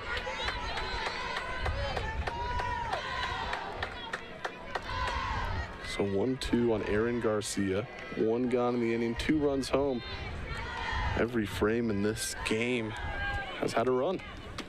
Swing and a miss. Aganaga gets Garcia to chase, and they're 2 down. That's a big strikeout for ISU. So who made the call when you got the Hall of Fame call? Who was the one on the other side of the phone? Who was the first call? I think it was Pauline. Pauline herself, yeah. Yep. I had a missed call from her. She left a voicemail saying, "Hey, hope you're doing well. I have some fun news to share with you. Give me a call back." So I was able to get a hold of her, and she broke the news to me. It was really special. What were the emotions when you got the call? Oh my gosh. A lot. I mean, it sounds weird to say, but a lot of disbelief, I think. Yeah. Just being away from the game, not having played, for 8 years since my career ended, it's wild. So it just brought back all the emotions of being here and what it meant as a player. To wear the jersey, to represent Idaho State, to put us on the map in a lot of ways. Right. Just all of that came flooding back, and it's really cool to receive that honor, to be able to, I think, honor the team too. They have built a solid program. What we built, I couldn't have done it without teammates, coaches. Right. Yeah, it's been incredible to watch. I've only got to be here for the last 4 years. Okay. But it's been fun. I mean, I'd keep tabs a little bit when I lived in Boise, but yeah, it's been great, and see the field, the way it's been transformed, and across all athletics, really. Idaho State, the new facilities. Pauline's done an amazing job here. So 2-2 count now to Haley Bustos. Think there's any relation? What'd you say? If there's any relation, Bustos? I don't know. I was wondering that when we I looked through the bios and the kind of thing. Yeah. Be So I figure if she was, it would be in her bio. Yeah, that's very Give you some true. street cred. Yeah, hey, by the way, my aunt or mom is a huge Olympian. Yeah. Nice. No, I remember watching Bustos growing up. She's a crazy mad hitter. But yeah, the Sac State squad, they have the bats, they hit the long ball. So I knew it would be an offensive battle today, and it's definitely playing out like that. The full count. Popped in the air, foul territory, and it ranges out of play. So we'll do it again on a full count, 2 down here in the top of the third. 2 runs home for the Hornets via the Melissa George home run. Thank you. Yeah, I've heard legend of when you guys had your tournaments here that the berm would be, you wouldn't even see the green out there. It was so full. It was a little hampered here with the noon start on a Thursday. Swing and a miss. That'll retire the side, but the Hornets inch a little bit closer. It's now Idaho State 9, Sacramento State 5. You're watching the 2026 Big Sky Conference Softball Championship presented by Jam Bar right here on ESPN+. Thank you, Vicki. It was a pleasure.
Seen some long balls in this one.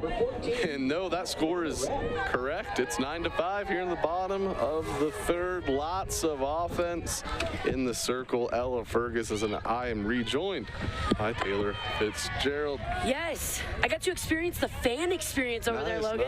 Nice. It's pretty awesome. I keep getting guests on, and then they keep having to sit through these longer innings with run score. Well, Vicky was probably a good one to have Vicky was on. great. Bunt attempt, beautiful attempt. Belle Navarrette's going to be safe to start things off for the Bengals in the bottom of the third. Oh, man. Oh, let me catch my breath real quick. Can't even small talk with you. No. Before something big happens in this game. That's what championship games are. Yes, I just love when Belle goes to that bunt right there and able to execute it, and she catches a lot of defense off guard, and that'll go down as a single to lead off the inning. Oh, I got to turn your mic back down. Oh, yeah, turn me down. Yeah. Tell them we don't need to turn her up since I'm used to. We don't need to blow out the viewers' eardrums with my loud voice.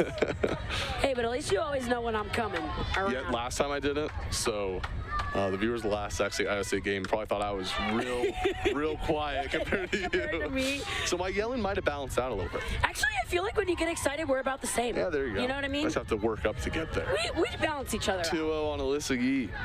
Her third plate appearance, called strike. She's walked and singled. This is a third separate pitcher she's faced in this game, just 3 innings, as Ella Ferguson entered this ball game with 1 out in the bottom of the second. Didn't allow any more Bengals to score. That one misses, so 3-1. Navarrete stands at first. A 2-run home run in the top half of the inning by Melissa George brings the score to 9-5. We've seen runs scored in every half inning. This one will hit Alyssa Yee right in the ankle, and it'll be runners on first and second, no outs. Yeah, pitch I think that just gets away a little bit from Ella Ferguson here. She, I think, was trying to pound the inner half of the strike zone, but it will hit Alyssa Yee, and Bengals are in business here, Logan, with runners on first and second. Cameron McDonald coming to the Kelly plate. Kincaid will get some screen time and go talk to Alyssa Yee. Alyssa Yee's not going to come out of this ball game. Oh, absolutely not. She'll go That for a had little to hurt. stroll. I think that hurt a little bit, though. And the ankle, the foot. So we'll look at another look at this.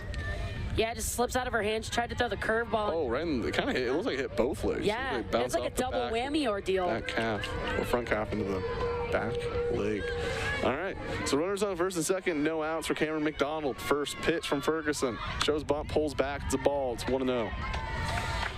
Well, and like you said, Logan, we've seen scoring in every half inning so far, and I honestly think this is what we got in the when these teams first met in the tournament, but this is, I think, what we kind of expected to see in this championship game. So 1-0 the count. Navarrete at second, Alyssa Yee over at first. Navarrete reached on a bunt single to start things off this bottom of the third. And then Alyssa Yee hit by a pitch. Would have been ball 4 either way. Yeah. She stands out first. Just took ball 4 the hard way, unfortunately. Karen McDonald 2-0 count on her. 3-0. I think they're afraid to pitch Karen McDonald. She's walked twice. Really has gone 1 pitch that she swung at. It seems like everything that's in her general vicinity of the strike zone, she smokes. But if you walk her, you're facing Ava Brown with the bases loaded, 3-0. Yep. 4 straight balls to McDonald, her 3rd straight walk in this game. And it's Ava Brown now with the bases loaded, no outs. We're going to have a mound visit.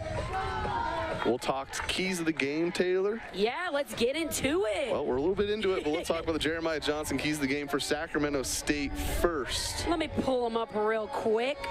So, on the side of Sacramento State, I kind of said it in the beginning of the broadcast, but they need to play it 1 game at a time. They need 2 wins, obviously, today to clinch their spot in the NCAA tournament.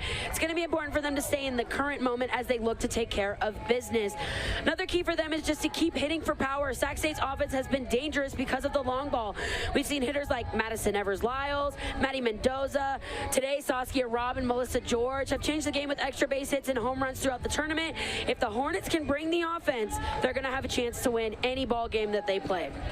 Well, speaking of offense, let's talk about the Idaho State keys to the game. The Jeremiah Johnson Brewing keys to the game. Yeah, first and foremost, which they've been able to do thus far in the game, is keep the offensive pressure on. Idaho State's offense has been on fire, which I don't even have a word to describe how hot these hitters have been.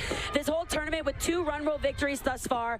They know that they can hit Sac State pitching, as we saw on Tuesday. Quality of bats and stringing hits together is going to be important for the Bengals. And finally, use the home field advantage. The ISU faithful showed out for this tournament. Even more fans are out here today. The berm is packed. ISU can use this to build and maintain momentum throughout the ball game. Those were your Jeremiah Johnson keys to the game. So 1-1 on Ava Brown, bases loaded, no outs. Here's the pitch. Just misses. It's 2-1. Nice pitch by Ella Ferguson right there. I think maybe just a little bit low. So 2-1 now on the Bengal 3-hole hitter, the senior, Ava Brown. Fouls that one away. Well, you said already gone deep once today in her last at bat, just last inning. Yep. So. Yeah. Third time through lineup for Idaho State in the third frame.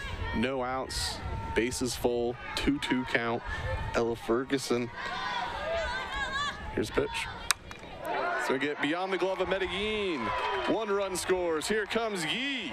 It's a 2 RBI single for Ava Brown.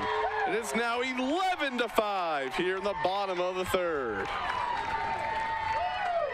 2-run RBI single. That's a lot of offense there. A lot of offense, and here again, Ava Brown in a 2-2 count just gets a pitch and hits it the other way. Again, a kind of a little bit of a knuckleball almost going over the glove, of Ava Medellin, but with the speed of Yee, Navarrete was going to score easily. Bengals will add 2 more to their lead as they score again here in the bottom of the third inning. So they match the top half of the inning, the 2-run home run by Melissa George. Ava Brown stands at first, pitch to Sydney Groves, misses for a ball. Still no outs in the inning. Well, I think it's hard as Sac State as you respond back with a 2-run home run of your own, and then right against Idaho State just putting the pressure on and responding back with those 2 runs. 1-0 misses. Oh, she did go around. Oh, all right. 1-1. So 1-1. Huh. I didn't see where the appeal must be on. I think it was to third. I didn't see it, but I think that would be my guess. 1-1 fouled away. So 1-2 now on Sydney Groves. 9 hits on 11 with 11 runs for Idaho State, 6 hits and 5 runs for Sacramento State. Also have an error in this game.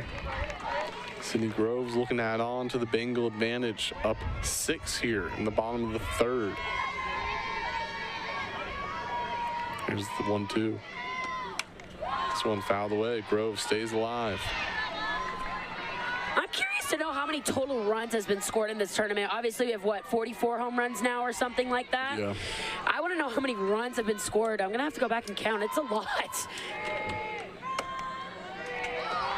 2-2 now on Groves. Yeah, tough estimate. I'd go with like 200. Oh my gosh. I guess we could quickly count it. We could. I'll count it during the break. Okay. We'll have it top 4. Yeah, top 4 for everybody at home. We'll have it. Foul tipped into the out of the glove. It'll be a foul ball, so Brown will have to roam back over to first base. Bustos almost caught what would have been strike number 3 against Groves. Yeah, that would have been a huge strikeout for the freshman in the circle, but instead we'll do another 2-2 count. Way out in front of that one. Right back Rebounds to Ella Ferguson. off the pole and back to Ella Ferguson in the circle. Good thing she was ready for it. Groves was doing that on purpose. Oh yeah. Said, hey, give me another pitch. Intimidation factor from the senior in the box. 2-2, golfed into center field. Another run will score. Brown roams to third. She's in there. And it is now 12-5 here in the bottom of the third. Still no outs. Sydney Groves, how do you hit this pitch almost at her shin on this last ball right here? I think this will do it. Prompt a pitching change for Ella Ferguson. So pitcher number 4 enters the game after the break. You're watching the 2026 Big Sky Softball Championships presented by Jambar right here on ESPN Plus.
here in the third inning for the Hornets, and it's Keely Smith, 3.55 ERA. This is her 12th appearance in 21 2/3 innings pitched. She has 8 strikeouts to 4 walks. Tough task going in this game. No outs, runners on first and third, and Jenna Kearns, who's 2 for 2, steps up in the box. Yeah, Keely Smith, like you mentioned, the junior right-hander going to come into this ball game here, and similar to what we saw with Ferguson, really likes to throw that curveball. Kern trying to bunt for a single, runs through it. It's now 0-2. I think the first 0-2 count we might have seen all. I think so. All game. Pretty close.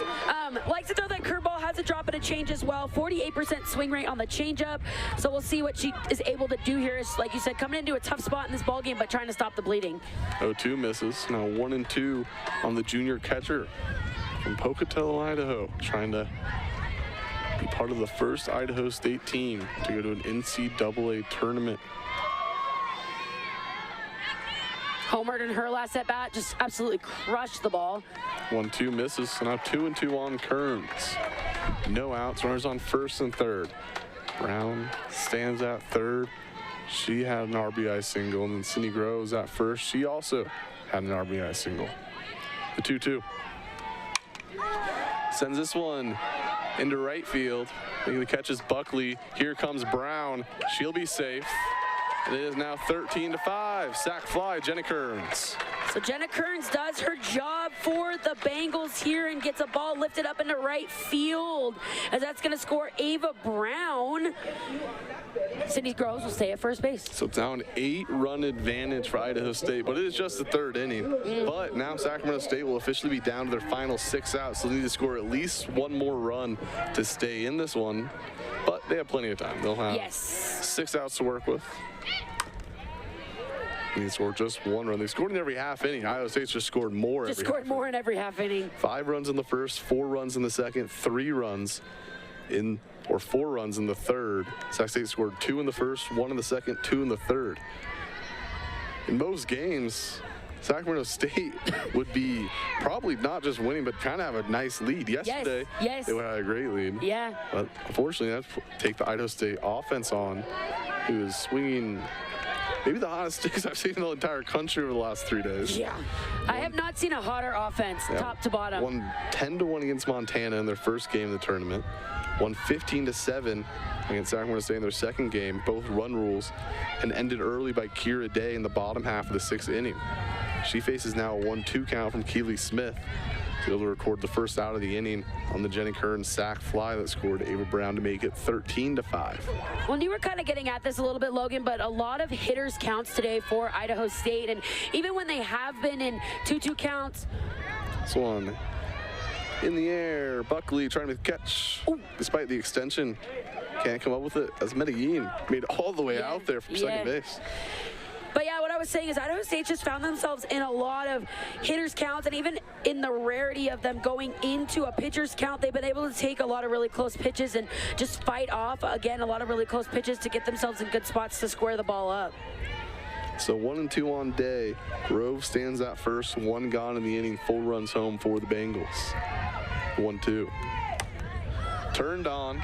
Set this time into left field foul territory, and Mendoza, despite the full extension, can't come up with that one. Yeah, she had a good beat on it, just came down a little too quickly for her over there, but great effort by the shortstop. So 1-2 count on Kira Day. So we'll get a replay of this one right in our hands. Yeah, jammed her up really good, just had enough room. As you can see, full out extension, almost had it. So 1-2, we'll do it again. Keely Smith, here's the pitch. 2-2.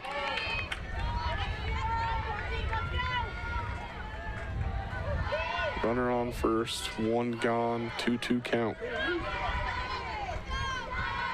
Here's the 2-2. 3-2, full count now on Day with 1 out.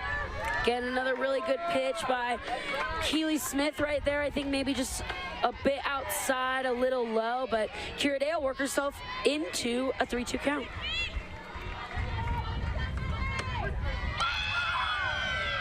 Oh, that was a strike. Yeah. Called third strike. Keely Smith gets her first strikeout of the circle, and they're 2 down. Well, that's a huge punch out. Bottom of the third. Huge punch out right there for Smith in the circle. We kind of saw a similar pitch called strike 3 on Maddie Mendoza earlier in the game. And so here, Smith. Same spot. Yeah, same spot. This Haley Bustos, great job framing it up back there, and that'll get 2 outs on the board for Sac State. Here they deceived me when we started walking over to first. Yeah. 1-0 count now to Jaden Moore. Moore's 1 for 2 in this game. RBI single that briefly gave Idaho State the lead. And then a 6-3 ground out in the previous inning. Time called by Keely Smith. Groves remains at first with 2 down. Something going on with Smith's finger, I think. 8th batter of the inning. Yeah, it looks like Keely Smith's shaking her finger.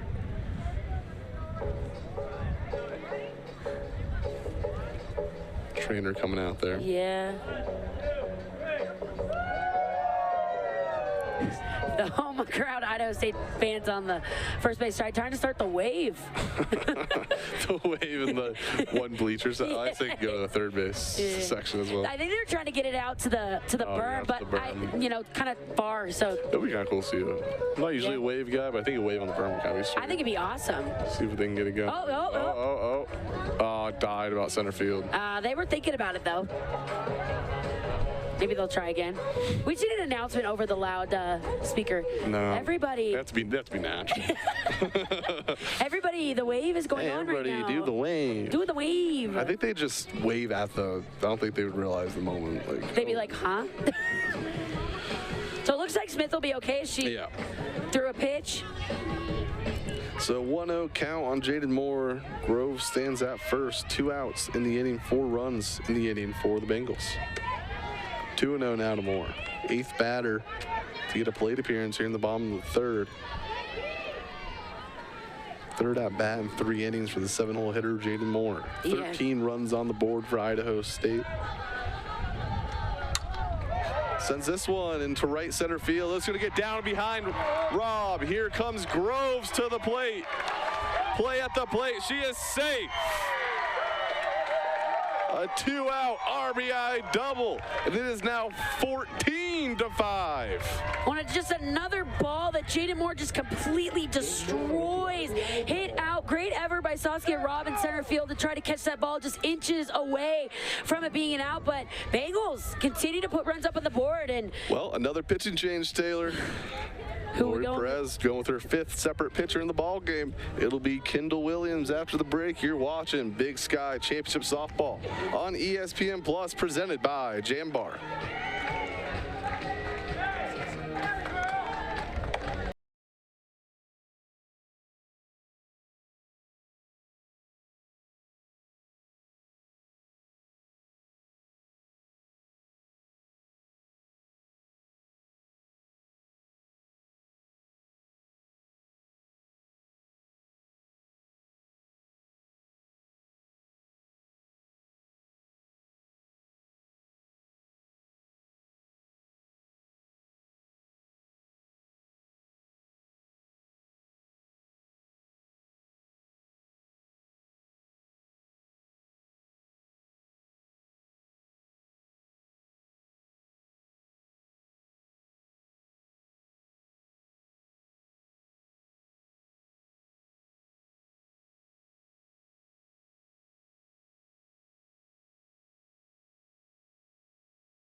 On the year, 1.19 ERA, 17 2/3 innings pitched, 3 earned runs, 20 strikeouts to 5 walks.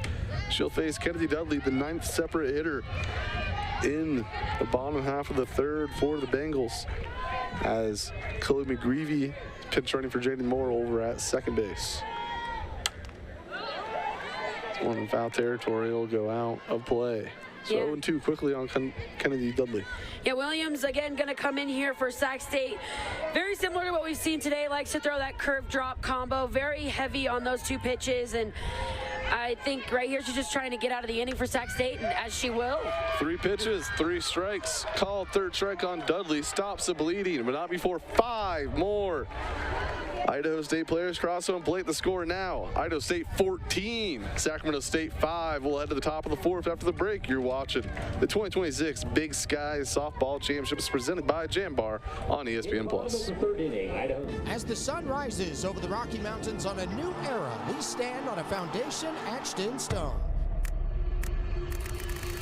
Built on the backs of legends, All-Americans, and national champions, we've made our mark not only in the West, but across the nation and the globe. Through perseverance and commitment to a world-class student-athlete experience, we've set ourselves apart from our peers as an untraveled road lies ahead. We are the Big Sky Conference, where experience is elevated. Bengals prevail. They focus on the greater good. They roar. And at Idaho State University, Bengals rise. Stride confidently into what's next. That end game that changes the game. You're the driving force, the main character of your own story. Idaho State University, Bengals rise, Bengals roar.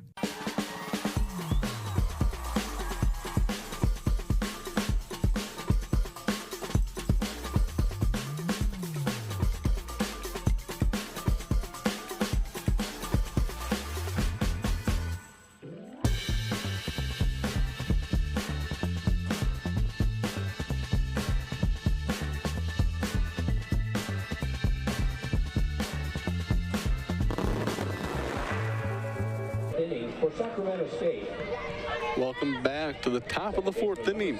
It's Championship Thursday here in the Big Sky Conference, presented by Jambar. Idaho State leading 14-5 here in the 4th. Hornets will need to at least score 2 runs in the next 2 innings if they want to keep playing.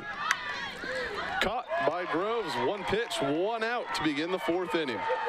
So Medellin there trying to go with the bunt for a base hit and just hits it too hard off the sweet spot of the bat. And Cindy Groves charging in on that play is going to record out number 1 for the Bengals here in the top of the 4th.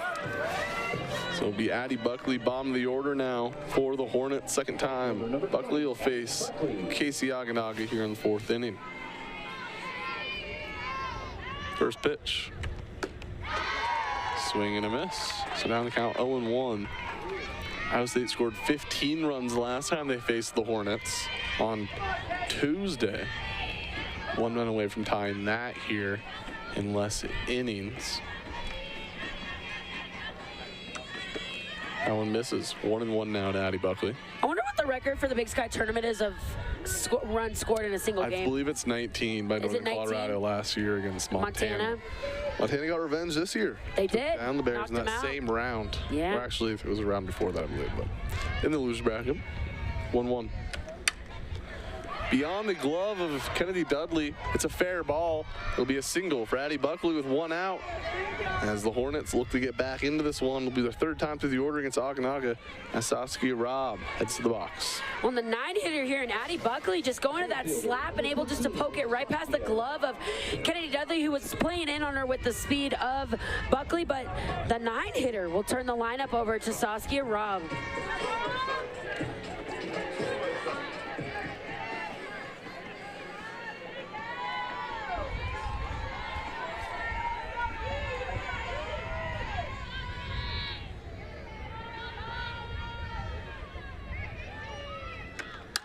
First pitch to Robb, fouled away. She's 2 for 2 in this game.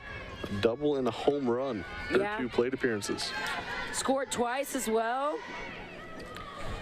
for the Hornets. 3rd opportunity here in the 4th inning. Which most times if you get 3 at-bats in 4 innings, you'd be like, oh, they must be. Yeah. No, they're down 9. Sac State needs to get back into this one to force a winner-take-all game. That would be 30 minutes following this one for a chance to not only win the Big Sky, head to the NCAA tournament. And what is the final day Sacramento State softball team Yeah. be playing in the Big Sky before heading to the Big West for all sports other than football next year. 0-2. Oh, nice pitch right there, but good take by Robb. So 1-2 now on Saskia Robb. She's smiling after that one. Buckley over at first, 1 out in the inning. Here's the 1-2. That one misses. Evens the count 2-2. Still no zeros on the scoreboard. 2 runs in the first for Sac State. Idaho State scored 5 in the first, then 1 for Sac State in the top of the second. Then Idaho State responded with 4. Hornets scored 2 in the top half of the third before Idaho State scored 5 more in the bottom half. This one not a play. So stay right where it's out. 2-2 count on Saskia Robb. When Bengals right here playing Saskia Robb, especially in the outfield too, go the other way, which makes sense in the slapper in Saskia Robb, who has the ability to swing away. But if she's able to get around a pitch and drive it in that 3-4 hole, she's gonna be able to run around those bases a little bit. So 2-2, 1 gone. Here's the 2-2. Ground ball over to Navarrete. She'll throw over to 1 for out number 2. So 2 outs in the inning. Buckley moves over to second base, and now it'll be Maddie Mendoza's turn to swing the bat. Mendoza having a terrific tournament. Now batting shortstop, number 18. Held hitless today, though. Yeah, 0 for 2, strikeout at F9. So looking to have some, we've seen a lot of 2-out scoring today, and Mendoza here looking to try to continue that for Sac State and scratch one across. Pitch misses up for a ball. 1-0 on Maddie Mendoza. Casey Aganaga, despite allowing the 5 runs, has a 9-run lead to work with. The senior left-hander, all Big Sky first-team pitcher, pitched on Tuesday against the Hornets. Got the win in that game. Transferred to Idaho State for moments like this, and her last 2 years here, she's really been able to get good opportunities, and here another great one, and like you said, pitching with a 9-run lead. So 2-0 the count on Maddie Mendoza. Aganaga gets her sign. Here's the pitch. Way back there, Mendoza is going to lead the ballpark. It's now 14-7. And the run rule now not in play once again.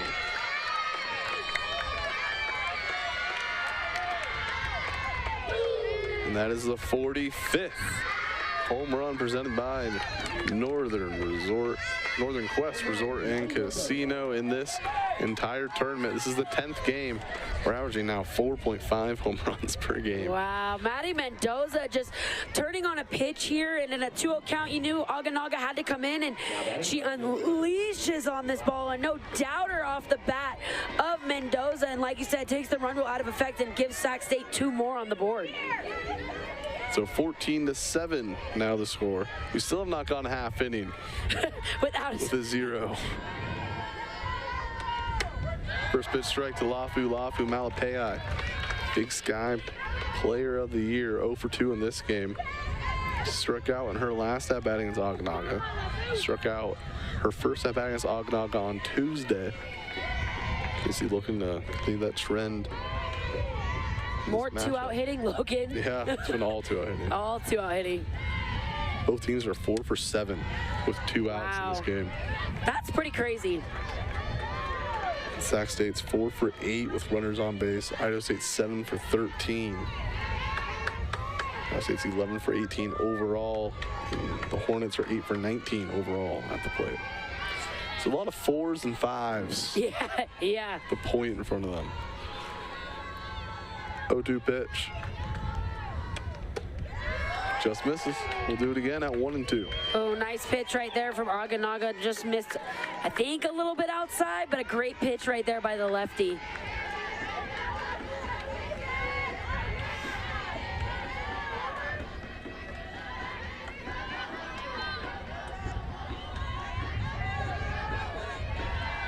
The 1-2. 2-2. 2 good takes by Lafu Malapei. This at-bat will continue. Looking to pass the bat here to her teammate on deck in Madison Evers-Lyles, so trying to get something going here with 2 outs. Sac State not going down without a fight. The 2-2. High in the air and out of play.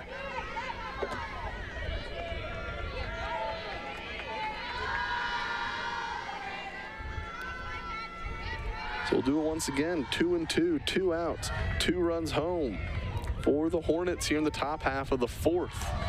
Down 7 runs. They've tied their run total what they put up on Tuesday. 3-2. Lafu-Lafu's worked the count from 0-2 to full.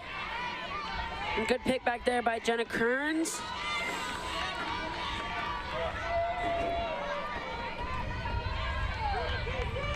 So full count, 2 outs. Here's the pitch.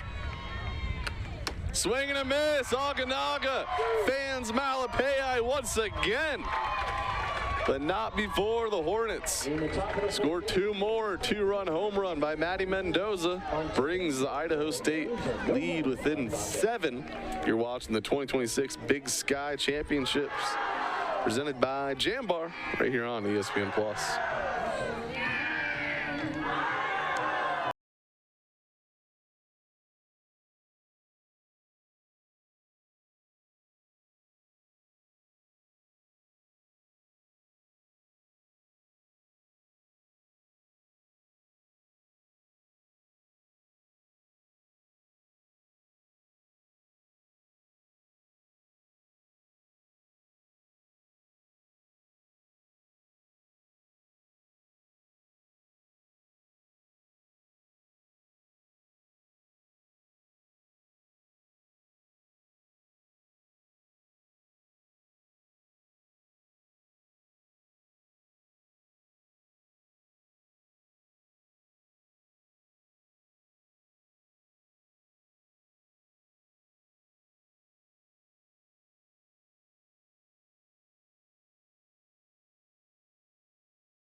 Bengals up by 7.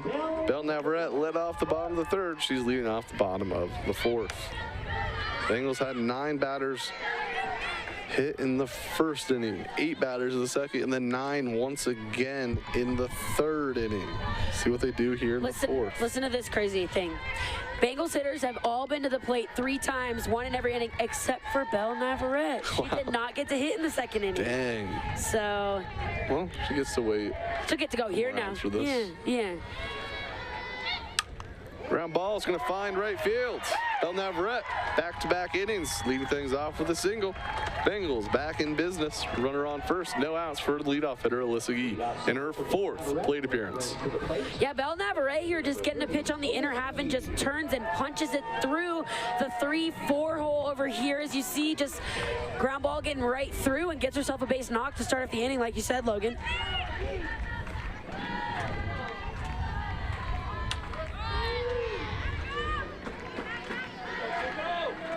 And Kendall Williams here looking to have a shutdown inning for Sac State as they look to go back to work in the top of the 5th. But like you said, Bengals starting things off here. So 1-1 on Alyssa Gee. Walk, single, hit by pitch, 1 for 1 in her 3 plate appearances. So it's in store for her 4th as Belle Navarrete stands on first. She had a leadoff single to begin this inning. Called strikes, now 1-2 on Gee.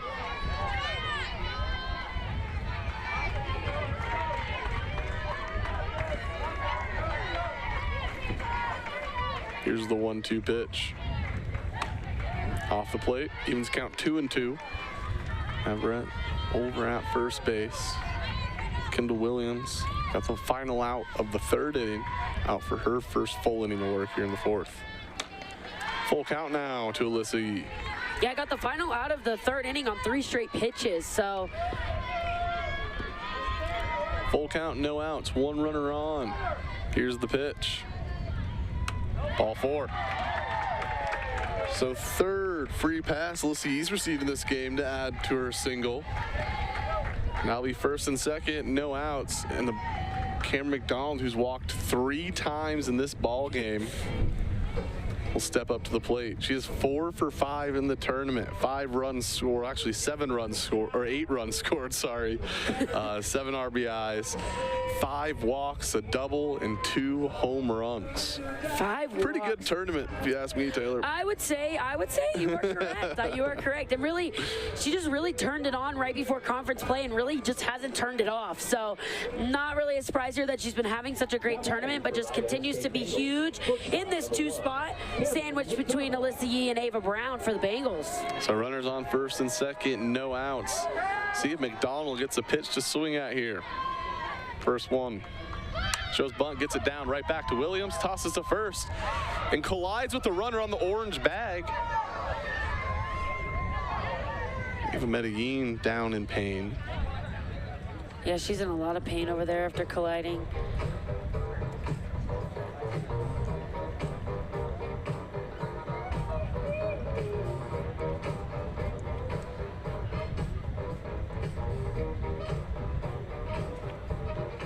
We'll take another look. Medellin, a lot of pain over on the first base line. Well, and that throw from Kendall Williams brought her into the base line. She had to go across it with Cameron McDonald, and yeah, just nowhere for either one of them to go. It looks like she's safe as well on the play. It does look like she's safe on the play. Hate to say that in this moment. I know. Yeah. That's pretty close. Right there. Yeah. And she touched the orange bag, the safety bag. Yeah. Well, the throw brought her up the line. Yeah, Fielder has the white bag and the. I think it kind of knocked the wind out of her more than anything. Yeah. The previous play is under review. So we're challenging. Yeah. Makes sense. Safe call over out first, or the out call over out first. See if we can get a couple more looks here.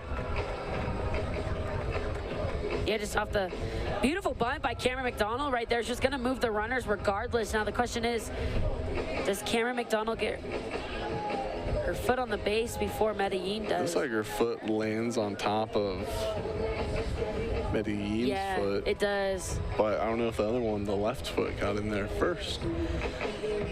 So it could be bases loaded, no outs if overturned. If it's not, it'll be second and third, 1 out. Idaho State all smiles here in the bottom of the 4th inning. Get another look at it. Looks to be okay.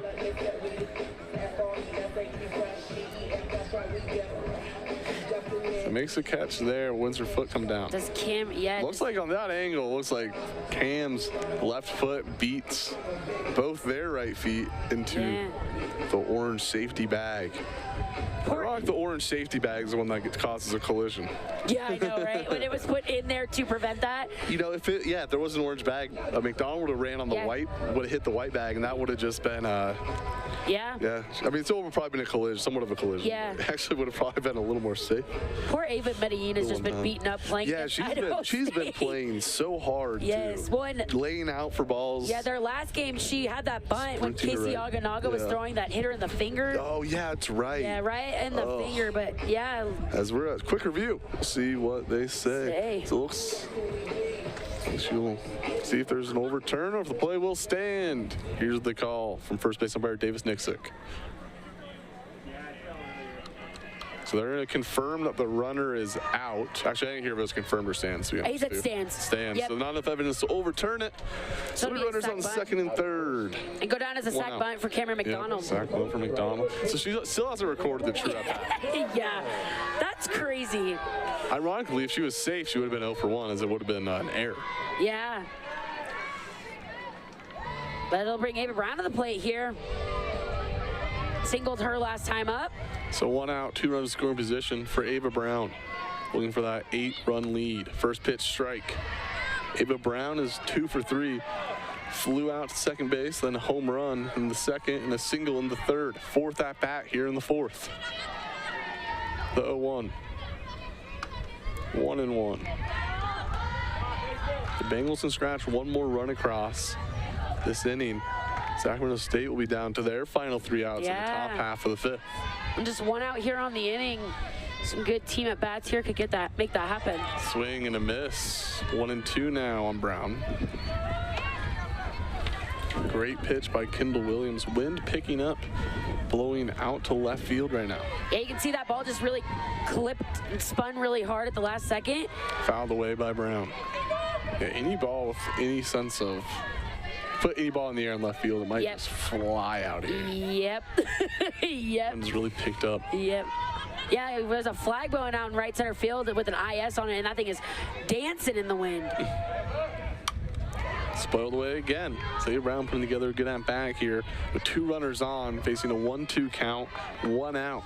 Single out being a Cam McDonald sack bunt. So 1-2. Here's the pitch. Hit in the air, foul territory, and it'll be off the screen in right field and out of play. It stays in play, but, well, it's out of play. Out of play, hit the net, yeah. Not a live ball anymore. Yeah, not a live ball. There's a hope the ball's not alive. 1-2, 1 out, pitch. Oh, look, another foul ball. Same spot there, just a little bit more of a flare, but we'll do it again here. Another 1-2 count coming. 8th pitch of the at-bat coming right here.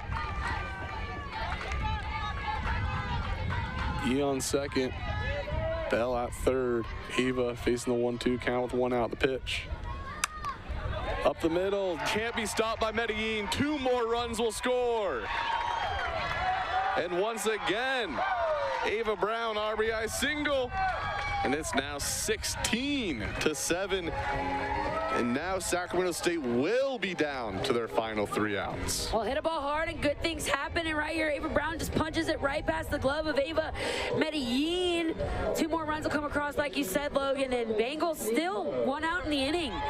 So Ava Brown, the lone base runner right now. She stands on first for Sydney Groves. Groves is 1 for 2 with a walk in the first, flew out to shortstop in the second, and singled an RBI single in the previous inning, the third. 4th at bat here, or 4th plate appearance. 2-0. 16 runs, 13 hits. 7 runs on 8 hits for Sacramento State. They've scored 7 runs now in back-to-back games against Idaho State, but now they're 3 outs away from getting mercy ruled in back-to-back games, despite scoring 7 runs. Yeah. Crazy. 3-0 misses, 4-pitch walk to Sydney Groves. What's new? Literally. So it'll be runners on first and second.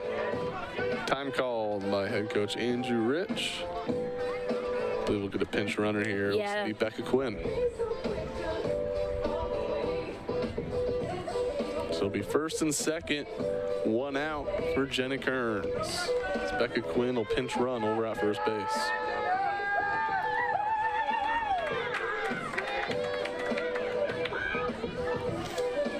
Now batting for Idaho State, catcher number 6, Jenna Kearns. 1-2, 1 out for Kearns. She's 2 for 2 with a sac fly. Puts a drive into this one. Malapei make the catch for out number 2. Wind actually kind of blew that one more in. Yeah, it did. It did. Now batting right fielder number 00, Kira Day. So 2 down in the inning. Kira Day looking to continue the offensive show for the Bengals here in the bottom of the 4th. They've matched Sac State with 2 runs of their own in the bottom half of the 4th. 2 travel ball teammates going at it right here, Logan, with Kendall Williams and Kira Day. Stared Up and back in. on that one. Yeah, Kira Day stared right at her after that one. So 1-0 on Day. 2 down in the inning, 2 runners on. It'll be caught by Mendoza, but the Bengals scored 2 more in the bottom of the 4th. The Hornets will be down to their final 3 outs. For Idaho State, 3 outs away from history. Stick with us. You're watching the 2026 Big Sky Softball Championships presented by Jambar on ESPN+. What you put in determines what you get out. This is true for sports. You've got to be willing to do the hard work. There are no shortcuts. That also holds true for how you fuel your body. At Jam Bar, we take pride in only putting the cleanest whole foods in our organic energy bars. No fad diets, no false promises. Just healthy ingredients to power your performance. Jam Bar, the official energy bar of the Big Sky Conference. Pocatello. Is it a noun or a verb? Either way, let's Pocatello. You can do all this. Or this.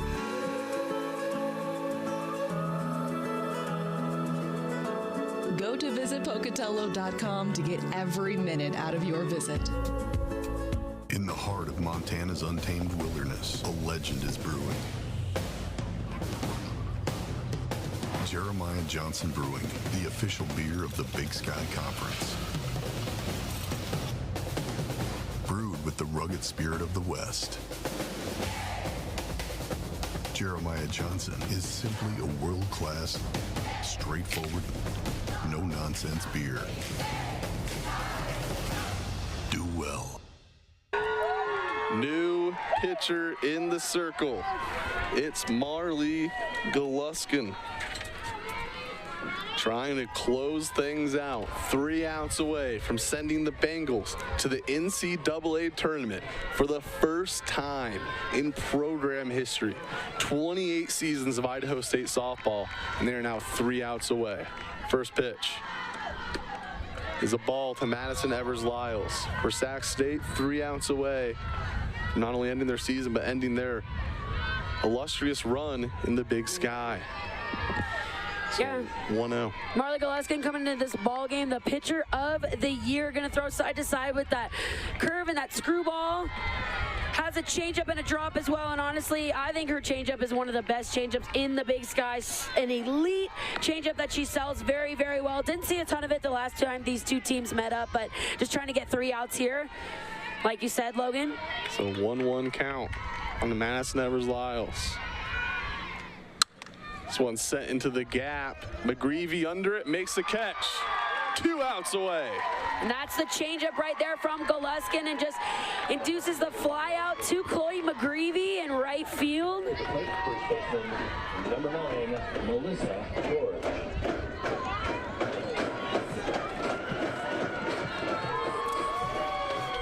A good pitch right there by Goluskin, just going at right. The ever dangerous Evers-Lyles. First pitch to Melissa George, taken down for a ball. 1-0 the count on Melissa George, 1 out in the top of the 5th. Bengals lead 16-7, 2 outs away from Big Sky Tournament Championship. Fouled away. Long foul ball. Melissa George has a home run in this ball game. She's 1 for 1 with that home run and has a walk that came in the first inning. Yeah, she crushed that ball in her last at bat with that home run off of Casey Aganaga.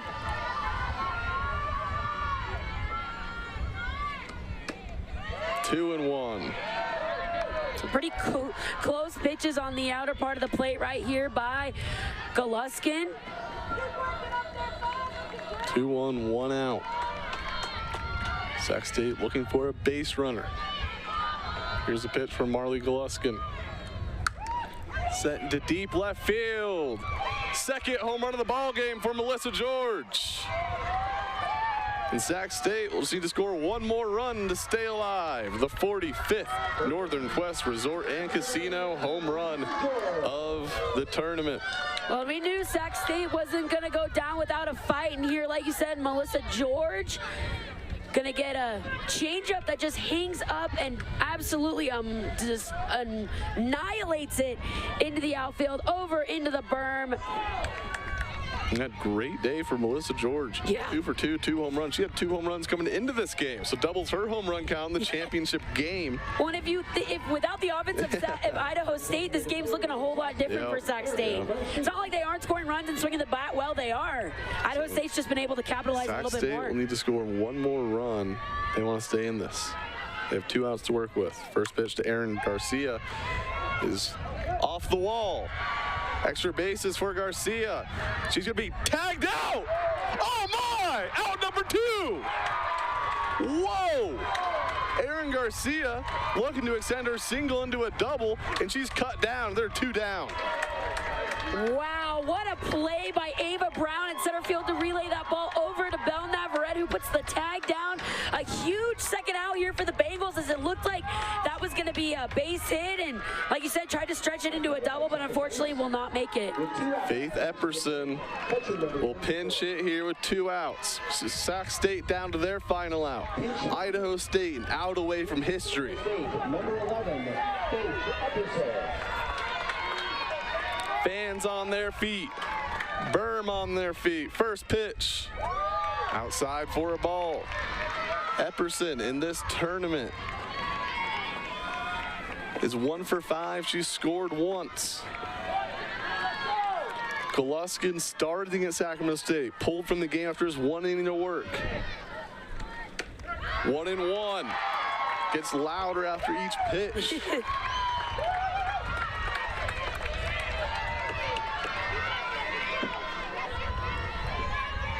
Andrew Rich in his 5th season at the helm of Idaho State. 3 regular season titles. Called strike. Still looking for his first tournament strike title. He's a strike away. What a pitch right there from Marley Goluskin. Goes to the changeup this time. Executes it beautifully, as that'll bring the fans here at Miller Ranch to their feet. The 1-2. Off the plate, we'll do it again. 2-2.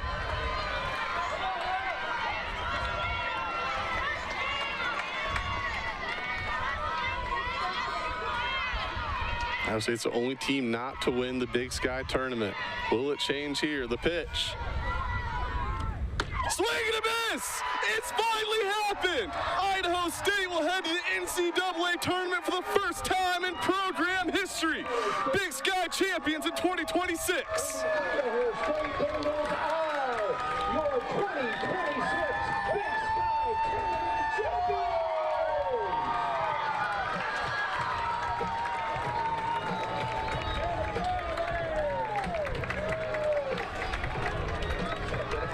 3 games, 3 wins, 3-run rules. And the 28th team in Idaho State softball history are the ones to finally finish the job. They'll be heading to the NCAA tournament next week as they win 16-8 here in the Big Sky Championship presented by Jambar. After the break, Megan Robinson will talk to the winning head coach and maybe a couple players. Andrew Rich. You just watched the Big Sky Championship presented by Jambar on ESPN+. Stick with us.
Idaho State wins the 2026 Big Sky regular season, and now they've won the 2026 Big Sky tournament. We're trying to get Andrew Rich, but he's too busy celebrating with his team.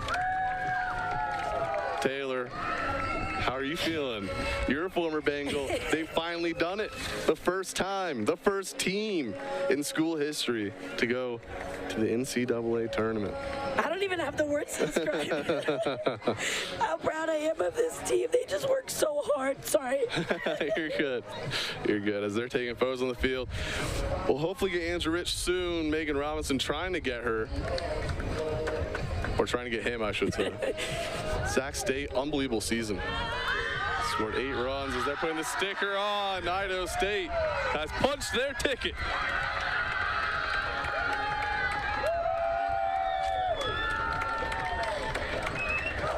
After waiting, they finally get it. Lost in the winner-take-all game in 2023. Lost in the winner-take-all game last year in 2025. They don't need a winner-take-all game this year. 3-0 in the tournament. 3 run rule victories. As I believe we are now ready for Megan Robinson down on the field. Megan, take it away. History.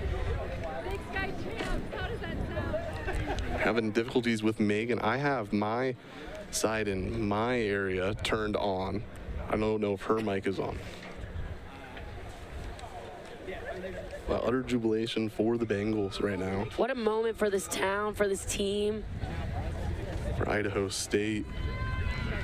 The city of Pocatello are champions once again.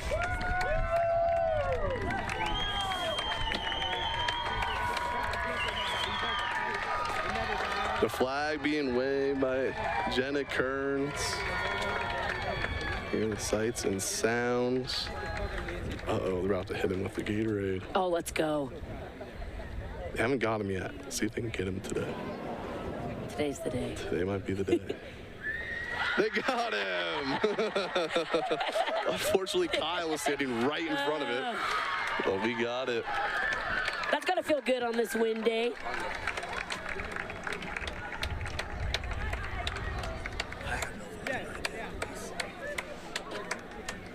Unfortunately, it doesn't seem like the microphone on the field is not cooperating with us as of right now.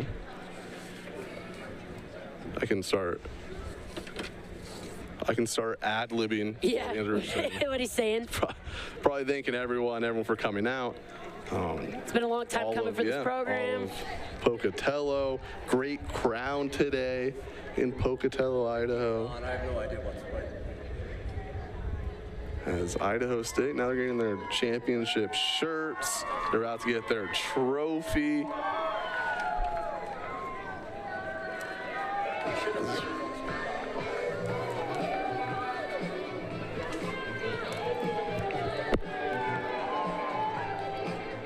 See if Megan, can you hear me? Still no Megan, is having some audio issues right now. Take a break. Well, we're going to take a timeout. Bengals, 2026 tournament champions. We'll be back after the break. 2, 1. What you put in determines what you get out. This is true for sports. You've got to be willing to do the hard work. There are no shortcuts. That also holds true for how you fuel your body. At Jambar, we take pride in only putting the cleanest whole foods in our organic energy bars. No fad diets, no false promises. Just healthy ingredients to power your performance. Jambar, the official energy bar of the Big Sky Conference. 1. Some say it's the loneliest number. But when one is a collection of many, one can stand for all. At Blue Cross and Blue Shield of Montana, we've been your one local and trusted healthcare partner for 85 years.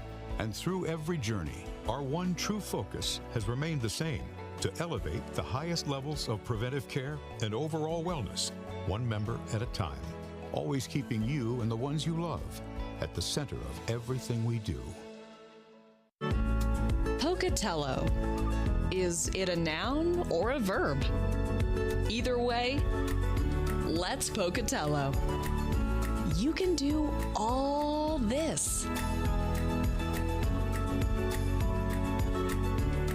Or this.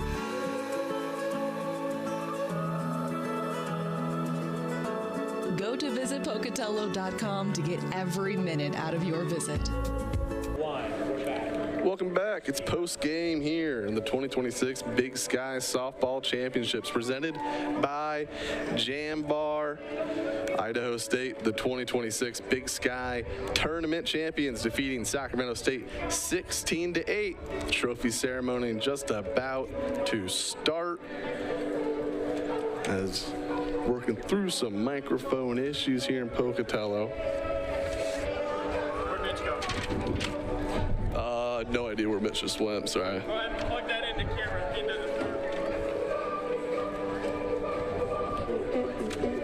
the So we're trying to get this one figured out. I've been given some tasks. You get to show off your newscaster information yeah, now. unfortunately on the news, I'm not really doing a lot of equipment work. Hopefully that was what he was asking me to do. That's probably right. As the celebration is underway. So I'll interview a fan while we wait. McLean, how we feeling? Feeling great. Idaho State, first time in program history going to the softball championship. How does that make you feel? Just unbelievable. As an alumni, as someone who's covered the team, just a lot to be happy about. Saw the players, the alumni for the team that were here supporting them. Saw the team go out to the berm, thank the fans and stuff. Just a really special moment. Thank you, McLean. All right, well, why didn't somebody else come direct? Maybe I can I can hear Megan, so let's send it now down to Megan. Do you have me? Do you have me? Take it over, Megan. We got it. Rolling? All right. Cool. Coach, let's try this again for the first time in program history, Big Sky champs. What did it take to get it done today? Just unbelievable effort and an unbelievable belief, and the trust of being who we are is more than enough to get the job done.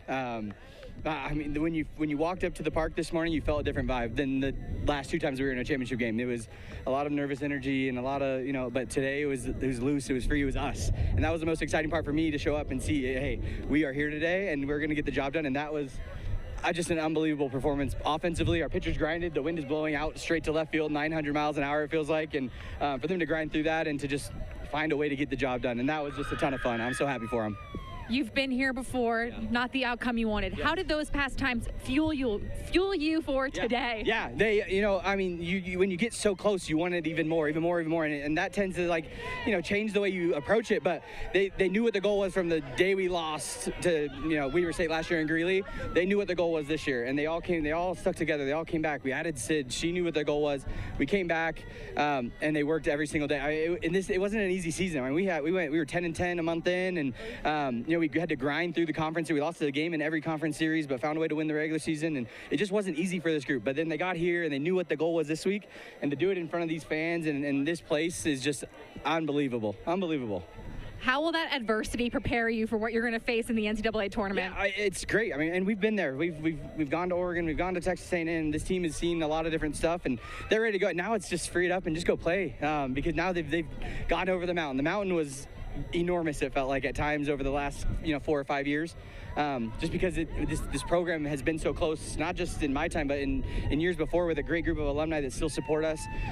It's been so close, and now you're over the mountain, and now you can just go play and just enjoy the moment. This is the biggest reward ever next week, that we're going to get to go somewhere and throw it out there, and we're going to take our best shot. I love this group. I'll put these guys up against anybody offensively in the circle, defensively.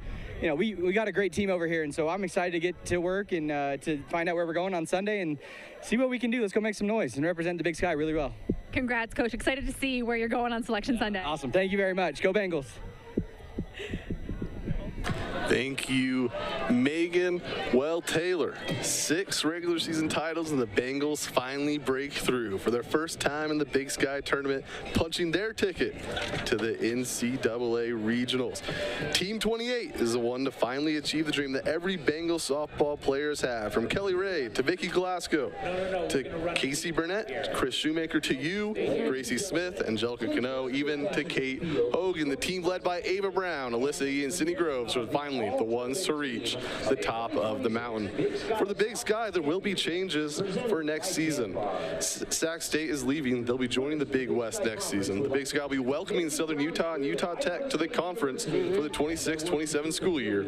Among all the unfuture certainty, there is one thing I am certain about, and that is Idaho State is the 2026 Big Sky regular season and tournament champions. As we're going to take a look at some tournament highlights, I believe we have pre-prepared. Yes. 2026 Big Sky Softball Championship. If not, we'll start watching more of this trophy celebration. Winning the awards are Big Sky Senior Associate Commissioner John Casper. John Casper handing out the trophies. Dr. Robert Wagner and the Mayor of Pocatello, Mark Dahlquist. And Mark Dahlquist, the Pocatello mayor, he made an appearance. He's coming out there. Let's go. Everybody representing. The Big Sky 2026 Conference All-Tournament Team. From Idaho State, Cameron McDonald. That's the all-tournament team, Cameron McDonald. Idaho State, Kira Day. Kira Day. From Idaho State, Jenna Kearns. Jenna Kearns. From Idaho State, Jaden Moore. Jaden Moore. From Idaho State, Marley Galuskin. Marley Galuskin, the pitcher got the final out. Madison Evers Lyles from Sacramento State. Saskia Robb from Sacramento State. Maddie Mendoza. Maddie Mendoza from Sacramento State. Montana, Anna Cockhill. Anna Cockhill from Montana. From Montana, Grace Lopez. And Grace Lopez from Montana is also on the tournament team. And this year's tournament most valuable MVP is from Idaho State University, Ava Brown. Ava Brown in her senior season is the tournament MVP, a dream she's wanted her entire life to play in the NCAA tournament. Well, that goal is achieved, and you're also the tournament MVP. Congratulations to Ava Brown.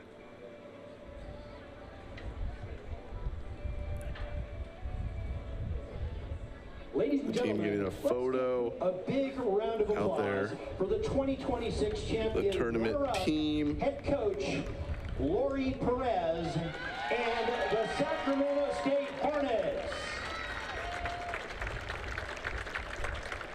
Fortunately, Anna Cockhill and Grace Lopez, since early man yesterday, are not here to take the team photo. But great tournaments for both of them. Yeah.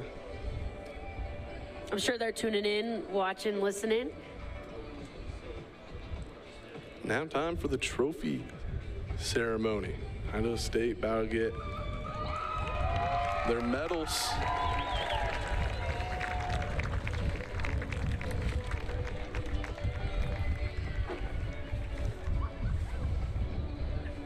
So President Wagner for Idaho State also now out there, along with a plethora of family and friends, ISU staff, former players, everyone. Everyone showed out for the... Berm's cleared. They're all in the field now. Yeah.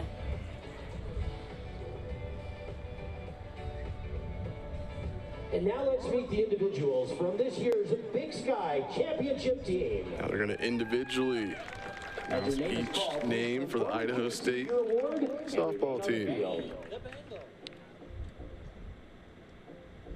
Ladies and gentlemen, the 2026 Big Sky champions and the recipient of the Big Sky automatic berth to the 2026 NCAA tournament is head coach Andrew Rich and the Idaho State Bengals.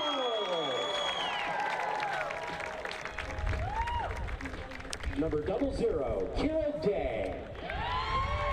Number 1, Cameron McDonald. They're going player by player. Kira Day, Cameron McDonald, Ava Brown, the tournament MVP.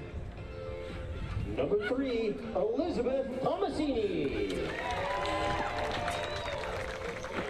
Vicky, what do you think of the third out? You're live right now.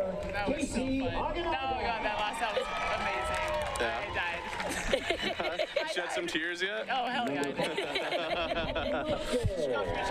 You and me both, sister. Yeah. It's Don't worry, I'm coming to find you after this. One of the great players in Idaho State softball history. I see Kate Hogan out there as well. Yeah, her mom is also here as well. Number 7, Addie Huskins. Idaho State will have to wait till Sunday to see where they're playing next. Rebecca Quinn. Get to hear their name called on the selection show Sunday for the first time in program history. I'm sure they'll have a little party, a little watch party. Yeah. Oh, yeah. Hopefully get on ESPN. Yeah, that'd be awesome. Workout selection show. I guess I could look that up in the meantime as all the players are getting their medals. Inahara.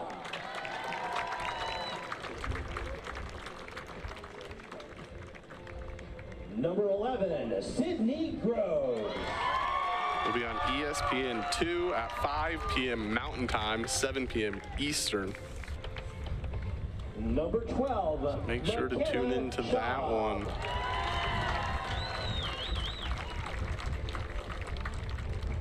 Number 13, Kennedy Dudley. One by one, ISU receiving the medal. Senior Kennedy Dudley gets the medal she so desperately wanted the last 4 years. Oh, yeah. You could tell that when this senior class stepped onto campus here, they had a mission, and finally they get to add to their long list of accolades a tournament championship.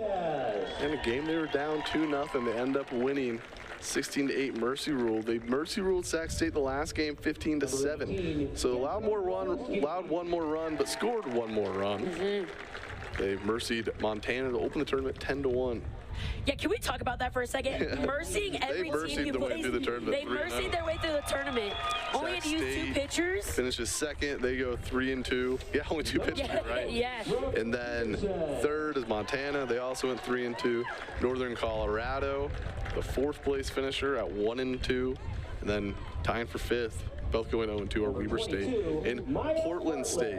I said earlier, next year, Utah Tech and Southern Utah will be joining the conference. Guess what, Taylor? That tournament is going to be right here in Pocatello, Idaho. Yes, they're We're uncertain with 7 teams how the format will be. There's still some questions surrounding that. Yeah. Whether it's a 17 double elimination tournament or if they do more of a Mountain West style single game elimination to make it a 4-team double elimination tournament.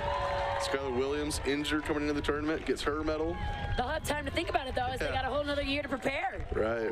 25, Hayden Hummel. 28 players on this Idaho State softball roster on the 28th team. State softball history. Lucky number 28. Olivia Robinson gets her medal. Another senior for this Idaho State team. I think that means double rings for Idaho State. I hope so. Champs, tournament champs. For players like Ava Brown and Olivia Robinson, they'll have a heavy hand after this year. 4 rings, yeah. And a medal. Some of them with all tournament team plaques, MVP all tournament team plaques. A couple trophies in that trophy case now. Yeah, they're going to run out of space. Yeah. They're going to run out of space. Number 32. They get to take home 2 trophies this year.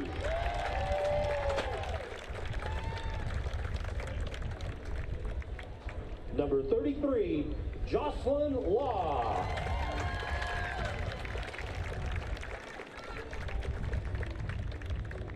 The athletic trainer, Kylie Kincaid. Kylie Kincaid, the athletic trainer, gets her medal. Assistant GA coach, Gracie Smith. Gracie Smith, a part of the team the past 4 years, GA this year. We'll walk up.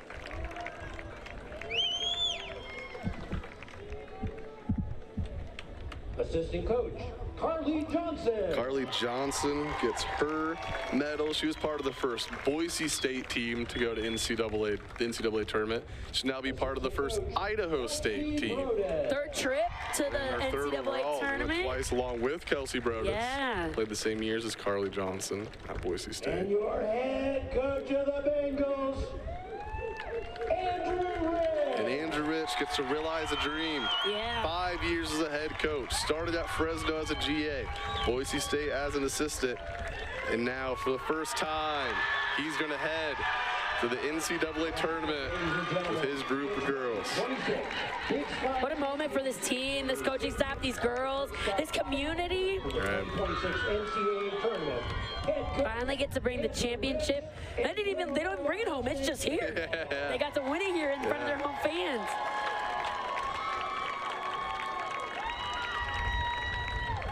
Idaho State, your 2026 regular season and conference tournament champions.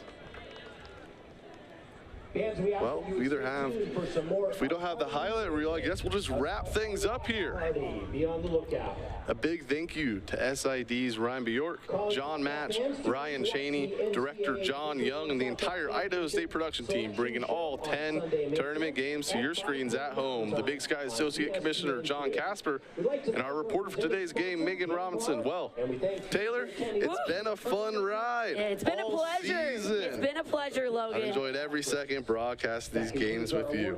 So, for Taylor Fitzgerald, I'm Logan Kelso. The Idaho State Bengals are your Big Sky champions in 2026. Thank you for tuning in to the 2026 Big Sky Softball Championship, brought to you by Jambar on ESPN+. Go out and celebrate. The Bengals win. Good night, everybody.